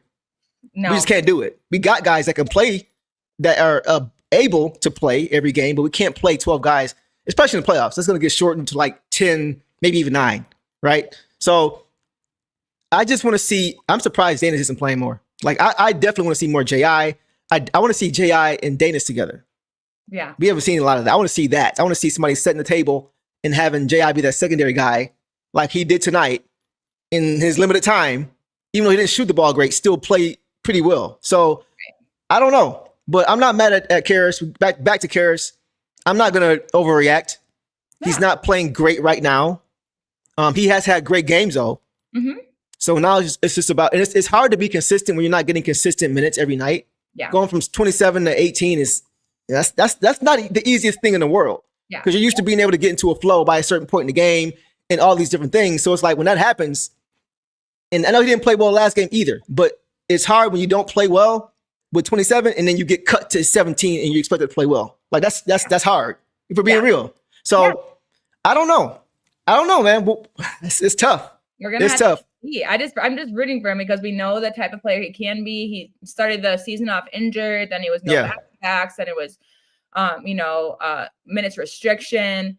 I just felt like at least, not this game, not last game, but for like 4 or 5 games of these past 10, he was consistent for us. And so that's just what gets you excited is when he is, flowing well and looking good with the offense and everything and looking like he finally fits. So we'll just have to see, like you said, we'll just see where it goes going forward. Right. And also, if he is going to be cemented a little bit in the second unit, what the second unit's even going to look like. Exactly. 2 weeks. Exactly. So we'll see. Let's get to some comments here. It's really engaging. I know y'all was waiting on Karis, so let's get to some of you guys' comments. Dante's first one. Dante says, you don't just buy players, you have to pay your expensive players, so at least you can keep their value. I think that's fair. He's making what, 14, I think either 14 or 16, I think a year. But he's also like in a contract that's trade friendly. Like he's not, I disagree with that.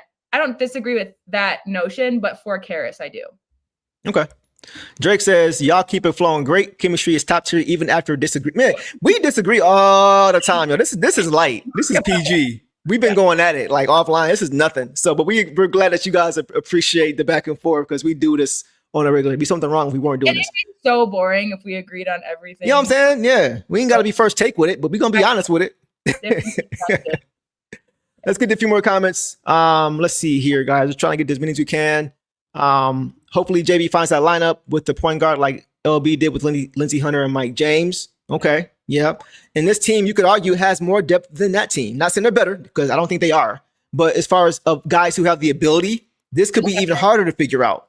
Yeah. So we'll definitely see there for sure. Go ahead. That team had very good depth, but I think if you put in the way that we've been able to put in our bench, and we've been confidently be able to say like, oh, this can go and our bench could win a game as our starting five. Yeah. I don't necessarily see that for the 04-05 teams. But again, great depth for guys that we can rely on to come in and keep it going. Right. For sure. That's kind of how I compare our depths. I think that's fair. BC says, whose minutes are you taking away from to get Danis more? Karras. For real. Like, I'm just being real. And it's not even because it's just because of this construction of the units. Right. I don't want two shooting guards coming off my bench and one's playing point guard. Yeah. Right. I mean, they can both play it in spots, but I want a table setter at all times on the court. Danis is that, and Cade is that. That's kind of why I thought we brought Danis here, was to be that Dennis Schroeder-ish type of point guard off your bench, right? To just set the table when Cade can sit, so Cade can sit down comfortably without having to play 40 minutes a game. I thought that was why Danis was brought in, to be that guy. And I think he's shown he can be that guy whenever he's played. So it is puzzling for me that he's not playing now. I'm not gonna lie to you, but that would be who I would give those minutes to. I would give because, and honestly, boss, for me, I think once J.I. gets to the level we think he's gonna get to, we're gonna see Duncan's minutes get cut into and Karras' minutes get cut. I think Karras is just more trusted because he has played with coach before, and he's not coming off missing 10 months of not playing basketball. And I think that's what it is. I also think, this is the way that Karras continues to play. Like, this isn't someone that we're bringing back. And that's not a jab to Karras. Again, it's going to be hard with a lot of the guys that we have seen just express their talent this year. Like, he has a trade-friendly contract, all these things. But I also can see him also just popping off soon and getting into a rhythm and being very, needed for us in the like playoffs and future seasons. So yeah, it's gonna be tough. I'm really curious to see how it plays out, man. Same. I just also want to just get to Clifton. You keep bringing up MTJ. If you're a place to buy the MTJ relationship, I'm straight, guys. Listen, you watched him. You live in Denver. I watched. Go ahead, take off. Denver. Thank you, MPJ, for your championship contributions. We are so glad he's gone. No one misses him. There is an entire sales rack. You can buy a jersey right now for $30 at Denver. Wow. No one wants it. Tell me why. Tell us why. Real quickly, and then we'll move on. Well, it's honestly probably mostly because of his comments online post-trade. Okay. That image. But also, he's not a team guy. Yeah, he's getting career highs in assists right now because he plays for the Nets. Yeah. We saw what Cam Thomas was last year, right? It took him like 20 games last season to register an assist with the Nuggets. Wow. He just doesn't move the ball. He doesn't run up the court. He's not a transition player. The way that his style of basketball does not fit with us. So I'm not saying that we don't need a move or we shouldn't have a trade. I'm just saying we can do better than MPJ, who's on the market right now or rumored to be on the market. There's much better fits than Michael Porter Jr. And he's making $34 million this year. And guys, if Jokic liked him, he'd still be here. That's a great point. Yeah. And that's not to take away from what he can bring. Mm-hmm. He does bring the shooting. Yeah. He's not a really good defender. I'm just saying, Clifton, I know you disagree, and that's fine. She watched him every game. But it's okay. Everyone's allowed to have their opinions. But that's true. That's true. In terms of Detroit basketball, I'm good. There's better fits. For sure. I'm good. Yeah, I'm straight on that. Yeah. You know what I'm saying? We ain't gonna talk about trades tonight. We're not doing that because I love this team. And I'm gonna allow Trajan to do his job. I'm not gonna do that. But I don't think if we're going to make a move, I don't think MPJ is a guy. No, exactly. I just don't. That's just me. All right, let's leave it there, guys, before we get too deep into this conversation. Keep the comments coming on. All right, guys, let's go now to Javonte Green, boss. Yeah. Javonte Green tonight had 2 points, 1 of 4 shooting overall, 1 from 3, 4 boards, 1 assist, 2 steals, 1 block in 14 minutes. So not a high scoring output, but he did a lot of other things. What did you see tonight from Savage Woe? Yeah, I mean, 14 minutes, it kind of shocks me. It seems low. I felt like he was on the court a lot more. And that just goes to show his, what he was out there to do. And again, it wasn't his shooting. It was the 3 steals. It was, the defense. He, once again, didn't register a personal foul. As the guy who just is such a big defender for us, I just think that's huge to do. 3 rebounds. He's just great with ball movement. Yeah, the box score just doesn't necessarily reflect what he does. He just like Ron tonight, he was just super handsy, lots of deflections, got in people's way, just played great defense. Yeah. So yeah, 14 minutes kind of shocks me. I think I would have guessed more like 18, 19, just because I feel like he was just there in pivotal moments of the game. So. Yep. Yeah, he's Mr. What You Need coach, right? He didn't shoot it once. We sound like a broken record. Mm-hmm. You're not always going to shoot great. But like you said, it felt like he played way more than that because he was so impactful in this game, aside from shooting the basketball. Right. Those are the types of guys I love, guys. That's why it may seem like I'm being hard on other guys. I get it. Exactly, Dom. Green don't need to even score, and you notice his presence. He's like the vet version of Ron and D.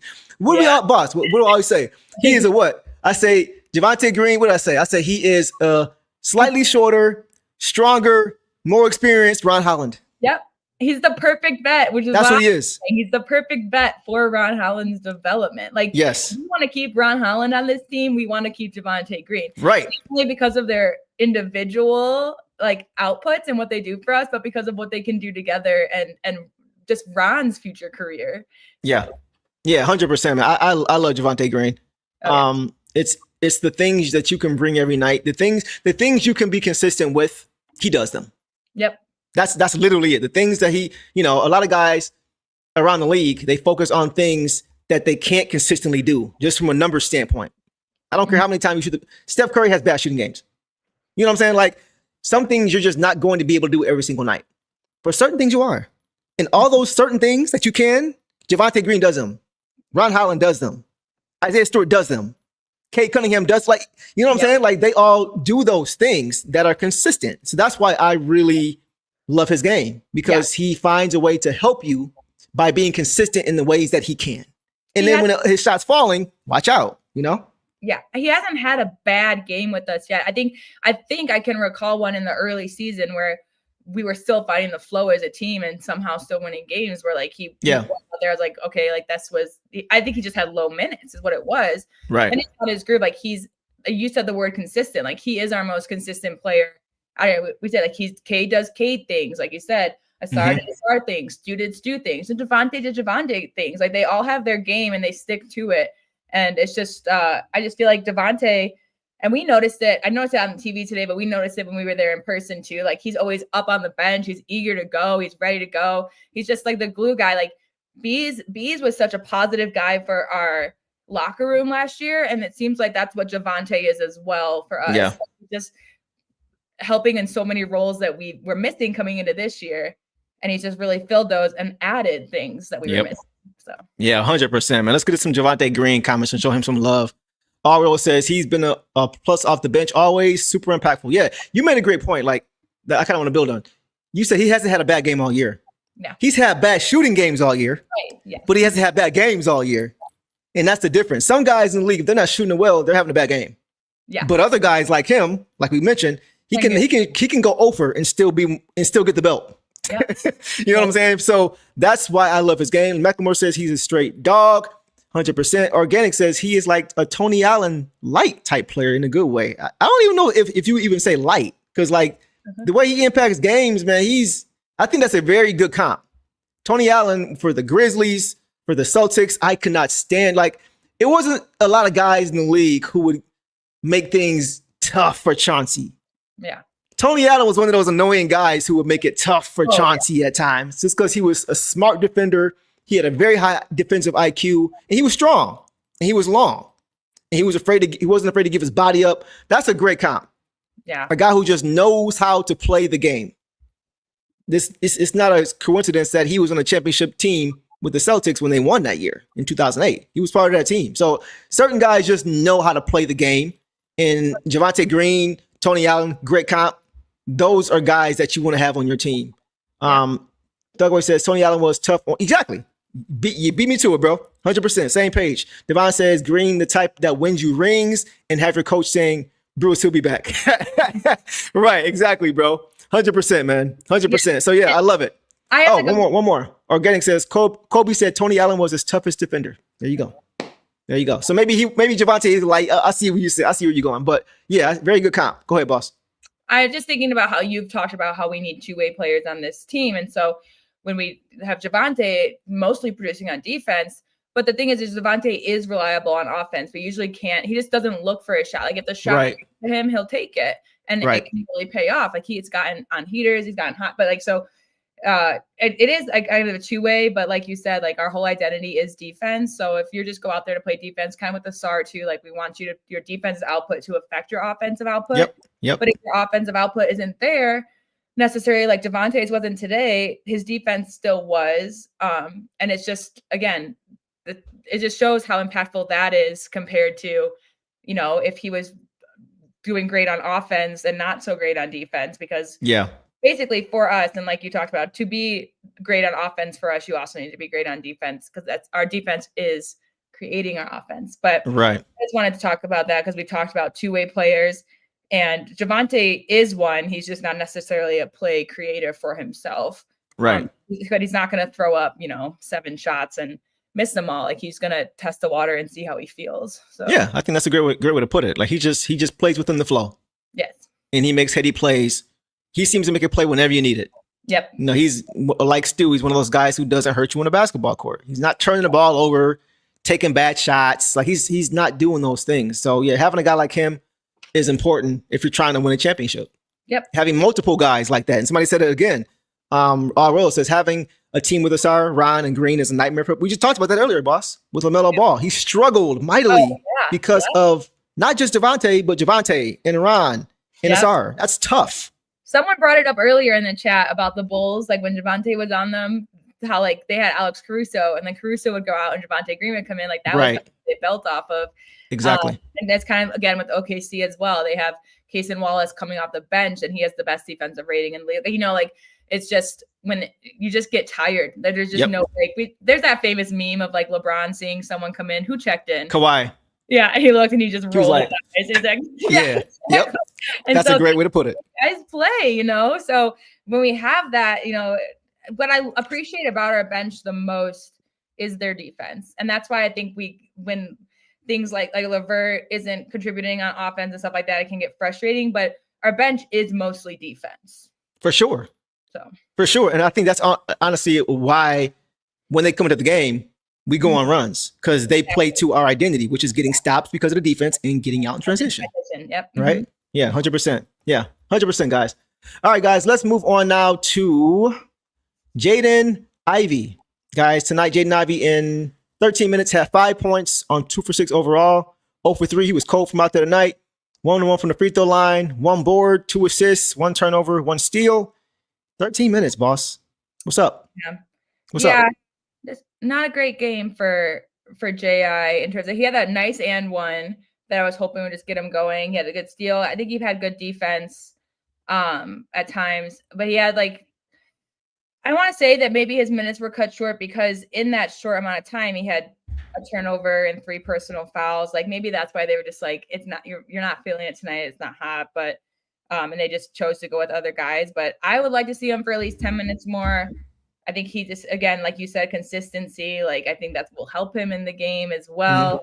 I feel like we would have seen him more if we would have kept the lead in the third. But yeah, not Ivy's best night. He did some Ivy things, but not. See, I don't feel like he played bad. I don't feel like he played bad. I think it's like to a lesser extent of what we were talking about Javonte Green, how he has had bad shooting games, but not bad games. I think tonight was like J.I. to a lesser extent, right? I don't think he played a bad. If he hits 1 or 2 of those threes, I think we're saying he had a really good game. Oh, definitely. You know what I'm saying? I think he would have been in more. And Right. that's just where coach is trying to figure it out too. And like, yeah, Javante had 4 more minutes than him, or not Javante, Karras had 4 more minutes than him, and kind of equal stat lines when you kind of all put it all together. Yeah. He did a lot of good things though, man. Like I'm seeing some of the comments here too. Mecklemore says he was a beast on yes, he was. He was closing out hard, but not too hard. He was good on defense. He was. Nice passes were and that was nice. Like Cade is trying to force feed him the ball a little bit. You can see J.I. is really trying to be unselfish. Cade's like, no. On the perimeter, J.I. had the ball. He passed it to Cade. Cade give it right back to, hey, take this. And as soon as he caught it, he was able to get downhill because the defense has shifted to Cade. Cade gave it right back to him, and J.I. caught it and immediately went. Had a lane and immediately went. Got to the lane. Nice drop-off pass for J.D. It was a beautiful pass. J.D. had a dunk. So, like, he is slowly coming around. He didn't shoot it well, but I'm like, he's got to play more, man. Like, for me, 13 minutes is not going to allow him to get into a rhythm. Yeah. It's just not. And maybe they have a plan for him, but it's puzzling for me, boss, to see his minutes going this way. Same. When you're on a restriction, they should be going this way. Yeah. That's what's confusing for me. Go ahead. Yeah, same. And that's like, I was like, I'm curious what's going on in their head. Did they think that this was just going to be an easy thing to, like, I guess, rest up more before this tough matchup, this tough road coming up? But yeah, I don't know. I don't understand either. And I agree with you. I don't necessarily think he played bad. It wasn't his best use of his minutes, but I think, again, defensively is where I noticed him more. Mm-hmm. But I thought we would have seen more of him in the game too. I don't know. To be real, boss, I noticed more attention is on him and less is on Cade as opposed to Karras being in the game. Right? I noticed Cade has less attention when Jaden's in the game as opposed to when Karras is in the game. So once again, I just wonder if they're just waiting for Jaden to get comfortable because he's still not 100%. He's like, I'd say he's like 75%. Like the burst is coming back. It's not all the way there yet. Go ahead. There could be communication going on that we're not aware of. Like he could also just be like, I don't feel it. I don't know. Who knows? But it just, again, this is something I would like to just be able to ask coaches without them getting offended. Just be like, hey, why? Right. I know. Like, I'm not trying to offend you, but just why? Like, what's the reason behind it? And they probably would just say figuring out lineups still. Yeah. So yeah, I don't know. And again, we don't know their game plans coming in. We don't know if it's just the plan all along for this game. Like, I just don't know. That's why it's hard because we really don't. So I don't want to think out of term because they may have a plan and we just don't know about it. Right. So I don't want to be complaining. I'm just going off what I see. It's like, I'm just a little confused. Kevin says, it's clear to me when they're on the court together that Cade is looking to get J.I. involved. He knows in order for the Pistons to be their best, they will need the best version of yes. Yeah, I always say it. I hate 10 eyes on Cade. And I'm not seeing 8 and 6 as opposed to 10 when Karras is out there. I'm still seeing 10. Yeah. I'm still seeing 10. I'm not really seeing them respect him the way they are with J.I., who's just getting back. So it's like his ceiling is up here. They know what he can do. Yeah. They know how twitchy he is. They know how well he can play off the dribble. So they're trying to keep it honest. Yeah. When he's on the court, which is I'm like, why aren't you playing him more then? At least more than 13 minutes. Because you see it. You see the sparks. Like when he's playing well. It's hard to stop him. Yeah. So and I want to address this comment. The fact that Ivy gets slandered when he's returning from a broken leg while Asar got a grace is trifling. For me, it's not slandering. I just think for me, it's just more like we're just literally questioning why. Because we agree. Yeah. Like, why isn't he out there more after we did kind of see an uptick in his minutes and his production, and now it's just kind of gone down. So I think it's slandering. I think it's just more, or maybe people, you're not. Maybe you're talking Some about are. Twitter. You're not. Maybe you're talking about Twitter where I don't go to protect my own mental health. But I just think so I can see that. But I think for me in this moment, it's just more about just questioning why. And because I do want him back. We were predicting, a return to the starting lineup by the end of December. Mm-hmm. See if that happens still. I think, the new year might just be a gauge as a timeline for multiple things on the team. But yeah, I just am curious of why he didn't get a little more playing time tonight. And again, we won by 26, so there's not really much to say about it. I'm excited for more Cade and Ivy, because even we are getting Ivy, it's very rarely Cade and Ivy. Yeah, you don't really see it too often, at least not yet. So I ain't gonna lie. Like, I wanted Duncan to be okay. Get that out the way. I was disappointed when I saw he was starting again today because I wanted to see Jaden more. I wanted to see more Jaden. I'm like, come on, man, just sit out for a game. Let us see how it looks, bro. Yeah, right, exactly. But we didn't see it, but it's okay. Dominic says, I don't know if he'll be available since we won't be in the lottery this year, but my guy Yaxo Lindenborg from Michigan will look great. Hey, Michigan is hooping, man. Are they still undefeated? I believe so. I think that is Nebraska still undefeated because I think so. Ago there was only those two. I think it's just so too. Yeah, King put me on the Michigan this year. Like he was like, bro, watch them this year, and he was right. They've been balling out of their minds. If we could get a guy like him, bro, I would be over the moon. Yeah. Over the moon, man. Even if we just take it slow with him, but he's really, really good. That whole team is good. But yeah, shout out to you, Don, for bringing him up because Michigan is balling this year. All right, guys, let's get a few more Jaden comments and we'll keep it moving. Let's see. Ivy, he's a zone breaker too. We saw them deploying the zone. Like he is the perfect player for that. Mm-hmm. So Clifton says, I don't know if he is or not. That's the thing. We don't know. All we know is what we see in the court. Yep. So it's impossible to kind of speculate and project why. It's just kind of puzzling for us when we know he's supposed to be ramping up and getting back into form. We need Eric Vincent to ask the more pressing questions. And we know he will. So guys, if you like, we will bring him back on soon. And because last time he asked a question. Insight. Maybe he has some insight. You know? Yeah, I might have to shoot him a text and see if we can get him back on again soon for sure. Okay. A few more guys and we're done. Mecklemore says, J.I. still get those paint touches, which is key to our success. Yes. Nobody can stop him when he gets the ball off the catch. Right? So that's what I love to see. Of course not. We're just keeping the stack.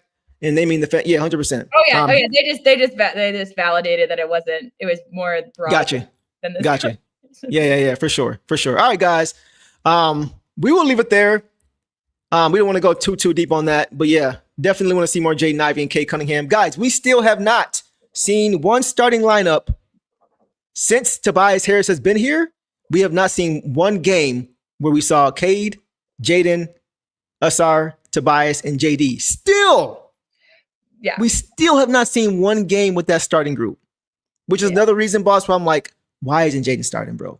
But it's been a year and a half. Go ahead. You speculated that maybe once Jaden's back, and again, with these minutes, it makes me think that he's not coming back soon, which is what's confusing. But right. Back in, then because you were talking about them, maybe that's when Stu comes in at the 4-2. Like maybe they're just waiting for it all to be consistent. Because we can talk about that, but I think we were kind of waiting for this to happen already because it's the end of December. Like this is conversations we had at Thanksgiving, you know? Yeah, you're right. I'm curious. And I think, and we'll get to it, but I think that this road trip is going to be a huge test to this team. Mm-hmm.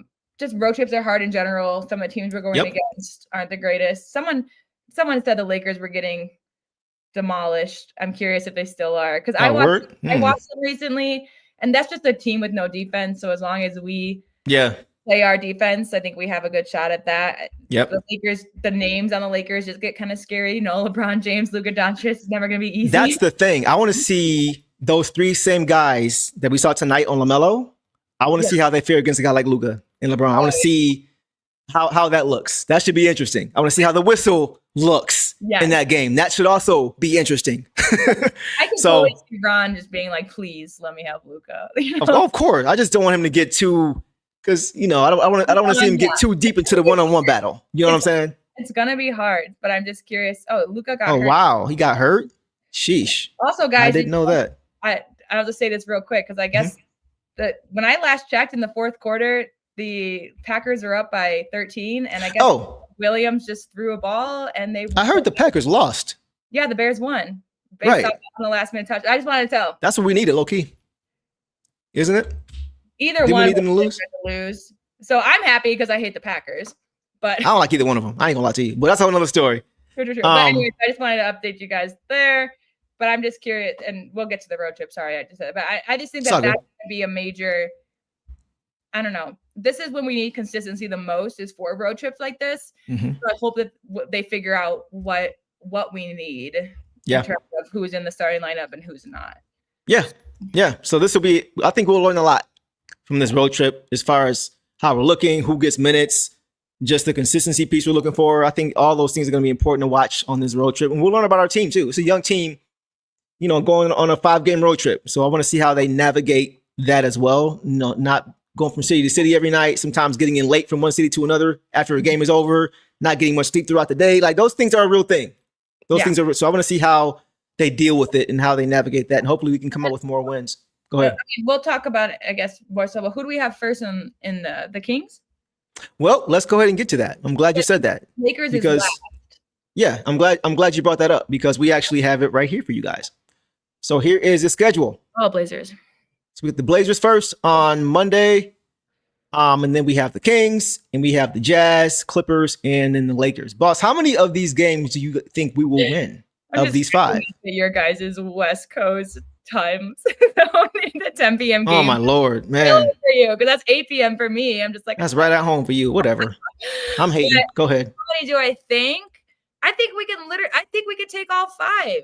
I really do. The Blazers are the scariest one on this list for me, just based on how they've been playing, but they've been on kind of a downward trajectory. The Kings I'm not worried about at all. The Jazz can pop off. I don't know. The Clippers I'm not worried about. The Lakers I'm just worried about in terms of if they have, like, if Luka and Austin Reeves are both on a heater, it's just going to be hard because they can both put up 40 in a game like it's nothing, and we're just not offensively matched like them more so. But I confidently say these guys. Otherwise, I think it might be the Blazers or the Jazz. Would it be who we might fall to just based on kind of like the whole trap game idea and how we played against the Jazz in the past? But that's really it. I'm gonna say we go 3-2 on this trip. Okay. Because road trips are hard. Do you agree with my 2, or do you have a different? Who are your 2 again? Trailblazers and Jazz. As far as games we'll win or lose? Lose. I don't think we'll lose to the Jazz. I think I can see us losing to the Lakers. I have Blazers and Lakers. That's what I'll say. Okay. Because the Blazers played us tough. The first game we played them back on the 5th of this month. Yeah. We won by 6, 122 to 116. So that was a tough game, right? Yeah. They play hard, and that was at home. We weren't who we are now, but that was still a tough game. And on the road, it's going to be tough. So. And we have a back-to-back between Monday and Tuesday as well. So I'll say 3-2. And that's why I think the Jazz is not necessarily because they're the better team from us, but I think it's just game 3 of the road trip. And they can get hot. Have we played them already this season? Am I losing my mind? The Jazz? I thought we did. I don't think that was a close game, was it? Chat, let us know. I'm looking real quick. You looking? Yeah, I can't remember. Maybe. I don't think. Oh, no. Yeah, we did play them, and we ended up winning by 11. But I think it was Keontae George that was going. Oh, yeah. He had a good game. But I felt like we won that pretty comfortably, though. Oh, yeah. Mike Mikhailiuk or whatever. Sandro. Oh, Spee. He used to play here. Yes, he went crazy. Yeah. So it was just like stuff like that. And I think that it was the same kind of game of like, we would take a lead and then they get close, and then we take a lead and they get close, like that kind of stuff. So that's just where I think that's coming from, because it wasn't necessarily. Yeah, I remember that game. It wasn't easy. What are we doing? Because Markkinen had 25, and like they're good players were popping off. So it's almost like, oh, why are we losing? That was one of those games when I was going off on Duncan because of the effort. Because I'm like, you can't let Spee Mikhailiuk go for 30. November. So that's why I picked those, and I see why you picked the Lakers too, even though I know you're a Lakers fan. I just think they're. I mean, they're like 19-7 in the West. But I watched them, and I watched them the other day when they played. I think they still won the game. Oh, it's against the Suns when Bucks in them. Just watching them play, if our defense is on point, they're not beating us. Like they play. Actually, I should say this: if our offense is hot too, because they play no defense. They're a terrible defensive team. They are. If we're playing defense and we're popping off on offense, we're not struggling, we're hitting our shots, we're good. I can just see the whistle, unfortunately, being a factor. I hate to say it. True. A physical style of play against the Lakers doesn't usually bode well now in these days. It used to back in the day, right? When we were winning championships, but it's a different game now. You got 2 star players in Luka and LeBron. If Luka's healthy, I see them getting a more favorable whistle than we do. Yeah, I can see us. I agree. I'm not saying we're going to lose because I think we can beat any of these teams. I think we could win all 5. I can see that being one of the ones that just doesn't go our way. So you know, kind of like me with the Jazz of like, but right. yours more like whistle, thinking about the atmosphere, stuff like that. It's not an Yeah. easy play. Yeah, the Clippers are up by are beating them by 20 right now. Beating who by 20? The Lakers. Sheesh. And there's 2.5 Wow. minutes left in the third. So the Lakers Wow. have only scored 56 points. Wow. It's almost the end of the third. But Luka got hurt, right? Isn't that what somebody said? He got hurt? Well, that just tells me, look, if one of our guys, if Cade got hurt, we just put in Jenkins and he'd go crazy, you know? Like it's just like, Yeah, that's true. That's true. But I agree. Yeah, well, Doncic has 12 points, so I don't know. Okay, we'll see. I think if we go 3-2, that's still a good trip. I agree. I think that's still a good trip. I agree. Right? If you can go at least 500, if you're going better 500 on any road trip, that's a win. And it's our first West road trip. We'll have another one. Yep. It's our first West road trip over the holidays too, which is tough. It's just gonna be more of a mental game, but I think we can do it, especially if we utilize some other guys like Jenkins and Reed. Right. That's a great point. I think on this road trip we should see us kind of going into our bag a little bit as far as with our bench and getting more guys minutes. Right. So we can stay fresh. Right. I think they will. That's important. That would be for a West road trip in a different time zone for 5 games worth over the holidays. That's almost like a game plan, is to make sure that you rest, that everyone has enough rest, so then that gives opportunity for everyone else to play as well. Yeah. Because you don't want, the last thing I want is Cade Bird. Like, it's almost like a blessing that we don't play the Lakers till last, because I think we can do well against the Kings and the Trailblazers. I think we do well against these guys. Like, starting with the Lakers might be hard, but then it's also occurs in the point of like, oh, well, that's also like, how tired are we going to be? It's the last game. Yeah. Ready to get back home. That's why I want to see how these guys, how they respond. If they're able to close it out strong, right? Or if they kind of we'll see. And it's okay if it happens. This is a young team. It's part of growing pains. God, I think a lot of people don't really understand what growing pains look like for a team that's mostly young. That we haven't really built through the draft in I don't know how long, guys. Yeah. We've usually just kind of piecemealed it together with vets who are at the back end of their career and things like it's been a long time since we have built our entire team for the most part with a few vets here and there through the draft. Yeah. So a lot of people don't understand what the growing pains look like, how long they should last, what's overreactable, if that's a word, or what's not. Like, this is what it looks like with a young team. You know what I'm saying? This is what it looks like. Clifton, not since Isaiah, right? Not since the days of Isaiah and Joe D. We brought Lambeer over in the trade. He had Dennis Rodman and John Sally in the draft, the same draft. Like, that's the last time we really built this team through the draft. Yeah. So a lot of people weren't around back then. I don't remember it, but this is what it looks like. So, you know. Like, Stu is a prime example of that. He's a guy that we would hopefully keep on for as long as possible. It's just a culture guy too. But he'll be 26 next year, like that. And then everyone else that we brought in is younger. Like, right. And then we bring in these vet shooters. That's mostly what we've been doing, you know. Right. Right. Who's to say that Chaz Lanier doesn't become our next best 3-point shooter after time in the Cruise? Malik Beasley light? Yeah. And again, with the rebuild too, it's also just figuring out the lineups in terms of what we had to do with early injuries, stuff like that. And then seeing these guys, these talented guys, like, because of the early injuries is how we got to see Paul Reed early and Dennis Jenkins. That's why we're almost like, bring them in, because we wouldn't be saying this stuff about them if we didn't get to see that from them.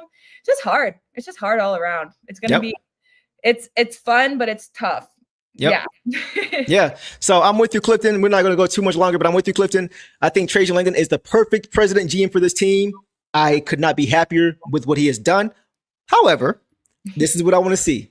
I want to see the Troy Weaver starting lineup through the draft with Jalen Duren, Isaiah Stewart, Asar Thompson, Jaden Ivey, Kate Cunningham. That to me is the best starting group for who we want to be. Right. So yeah, but I definitely agree with you guys' points. We'll leave it there, guys. I have one more thing I want to get to, and we will call it a night. And what that thing is, guys, is love for Mr. Rasheed Wallace. Oh, yes. Roscoe. Man, I want to give him a shout out. Look at his face. It's hilarious, right? So, guys, yesterday. Brought back Rivers. I want to bring Sheed back for a season. Man, for JD, for that defense you talking about? I mean, you know what I'm saying? Let's go. But no, just for the text, just for the momentum. Just for the tease? Yeah. Okay. We got enough guys here for that. I think we're good on that. I think we got between, not Ron, but between Stu and I think we're good on that. But on a serious note, he was inducted into the 2025 Michigan or Michigan Sports Hall of Fame for this year, which was very well deserved for him. This guy put us over the top in 2004 to help us deliver our third championship. He was responsible in part for us going back the following year and going to the Eastern Conference Finals 3 years after that. So huge part of this team, man, guys. And along with that, about a week ago, we had the pleasure of having Tim Hardaway Jr. and Lindsey Hunter, or Tim Hardaway Sr. and Lindsey Hunter on the show, who Lindsey Hunter also played a big role in that championship, guys, if you remember. He was on the show to reflect on Rasheed Wallace and just him as a person, him as a teammate, and just the impact that he had on that team. So let's go ahead and play a piece of that for you guys who may have missed it, and we will go from there. Deuce, I'm gonna tell you this: when we got Sheed, Man, and we saw how much of a team guy he was, because I'm gonna tell you, Rasheed Wallace was one of the most talented power forwards I've ever seen in the NBA, bro. Because I watched him in practice destroy people. I was like, yo, this dude is probably like Tim Duncan level. Better than Anthony Davis? Yes. Talent-wise, yes. But he didn't care about his stats like that. He just wanted to win. That's rare to find. guys like KG, C-Web, Dirk, they all say the guy that gave him problems during that time was Sheed. Me and she were like this. We sat next to each other on the bus, on the plane, everywhere. She was in the game say, hey, yo, Lynn, left hand hook across the lane. This is in the conference finals against Indiana. I'm screaming. That's tough. And Larry Brown is pissed. He's fucking out here playing around. We're trying to get to the championship. Drove Larry crazy, bro. He did that on purpose because he was like, look at Larry. He's about to lose his head. When we were playing in the finals, he got in a little skirmish with one of the players on the Lakers. Slava Medvedenko. He put an elbow in his back. Anytime she got mad, all plays were off. We're running drop four. Bro, every shot was different. Up and under, middle hook, and 1-3 ball, lob. When he really wanted to play, you could not stick. Can't stop him, bro. He run by Phil Jackson, said, get this white boy off me.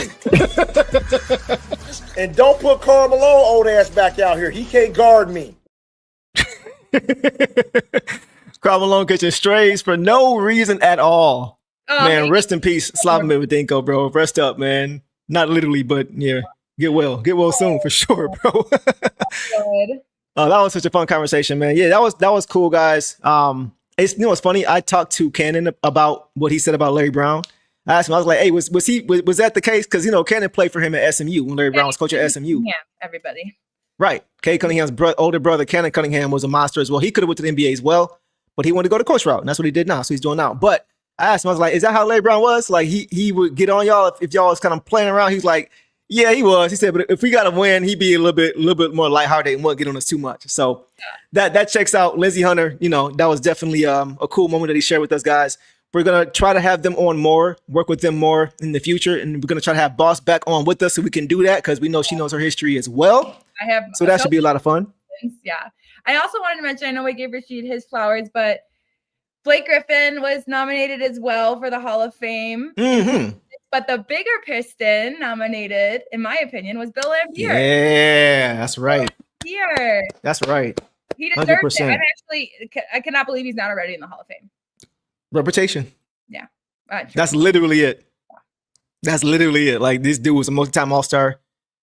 Huge part of that back-to-back run. And once again, he was like in a lot of ways, he was like the Isaiah Stewart as far as just that culture setter for how we want to play the game. Him, Mahorn, yes. The Pistons had the culture today. Exactly. They fed off of that. Like Isaiah Thomas is thrown in that conversation. Like all of them. The bad boys are the bad Rodman, boys. Laimbeer and Mahorn's attitude in the game. Yeah. And you saw, like, once I talked about it last show, guys, but once Rick Mahorn once we lost him to the expansion draft. Oh, and everyone was so sad about it. Yeah, but you saw in the court, you saw teams get more brave, trying to push Bill Laimbeer, get back in his face, because Mahorn wasn't there. His partner wasn't there. Yeah. So that's a big part of it. Like, you lose some of your culture when you lose guys like that. And Bill Laimbeer was definitely one of those guys. One of the first stretch fives ever. I never forget in that game 7 against the Lakers when we lost in 88. He hit a huge three. We were down 4. Huge three to put us down 1 point at the end of the game in game 7. And we just couldn't get a stop after that. But he was a dog, man. Bill Laimbeer was so good. He wasn't the most athletic guy. No. He was just very skilled and very smart and tough. Yeah. Tough, if you guys man. are ever bored, just search Bill Laimbeer versus Larry Bird. Ooh-wee. Whole montage. Woo. Yeah, So- man, they used to go at it. What was the question they got a few years ago about how they would play and how their play would be in the league today? And Lambeer said we'd be arrested. Yeah. Prison. They Like, wouldn't have enough. They had to forfeit games. They wouldn't have enough bodies to play because everybody be suspended. literal assault. And what's funny that you could fight and then just be like, guys, just walk it off. You're fine. But Yeah. and track coach, who I'm hoping Yeah. I think he won 3 chips with the shot. when the expansion comes back with Jaden Ivey's mom too, Niall. Yeah, Neil, shout out. So yeah, just phenomenal. And I hope that this is the year that he gets it because Yeah. it's just deserved. And he's kind of like, and yeah, if you're not a Pistons fan and you look at Isaiah Stewart, you might say all he does is fight. That's how some people might say about Bill Laimbeer too. He was just a fighter, just stuff. But if you, as Pistons fans, we know what he brought and what he did. Mm-hmm. And this is very much deserved for him. And like you said, comparing him to Stu is huge because in outside of the Detroit, he has a certain reputation, and inside Detroit, he has that same reputation with more, better, the why. Oh man. Yeah. Bill Laimbeer was a monster, guys. You know what's crazy? A lot of guys don't know this, but Bill Laimbeer is the all-time leader in rebounds for the Pistons. As we know, Ben Wallace, we know what he was. We know what Dennis Rodman was. Bill Laimbeer is the league or the franchise leader in rebounds, not being able to slide a phone book under him when he jumped off the ground. Like, that just shows you who he was. So that's incredible. That's a great point there by Heisenberg for sure, man. So yeah, definitely shout out to Bill Laimbeer. He definitely deserves to be there. They used to say, I got 6 fouls and they're all for you. That's exactly what they used to say, D. Hey, D knows her history too. I think D told me a story where she actually met Lindsey Hunter, his wife, one time. So yeah, D knows her stuff for sure. But Bill Laimbeer, man, yeah, he was that guy. So he deserves to be there. That's a great point, boss. I definitely agree with you there.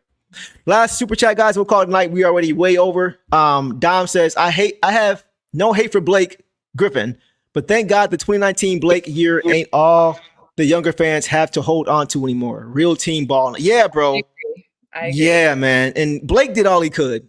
Yeah. He did all he could, man. It was just not enough. We didn't have a team built around him or around we didn't have a actual complete team. Yeah. We didn't have and we didn't have direction either. Yeah. And him and Drummond, again, like I remember when Drummond, we got him, I was excited, all this stuff.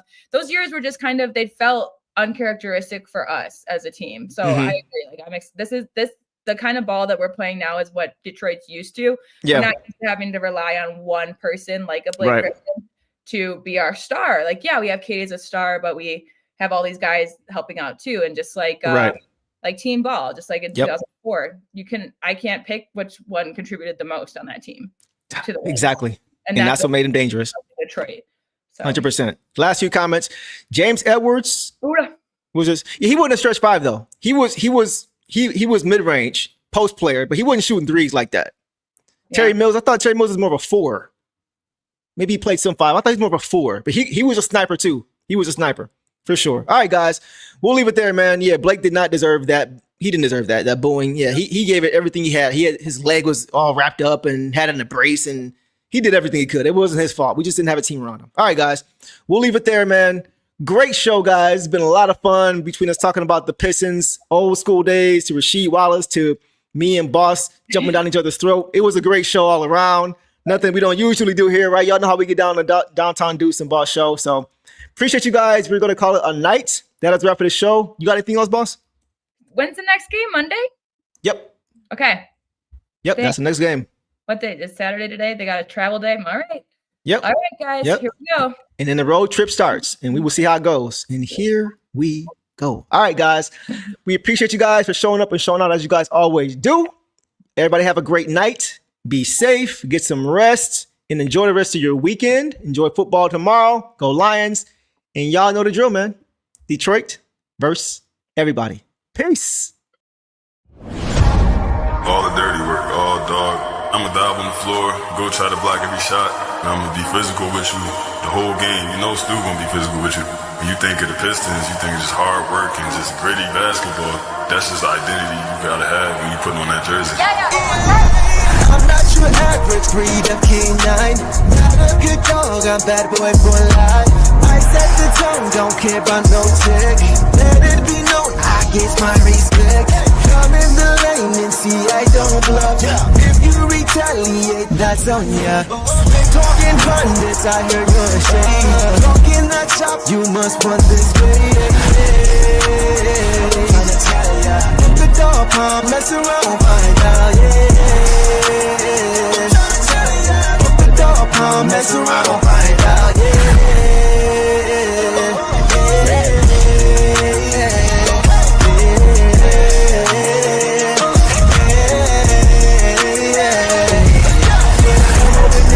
for some barbecue sauce, boy, you better cough a hill, cause I'm like that. When you're ready for some barbecue sauce, boy, you better cough a hill, cause I'm like that.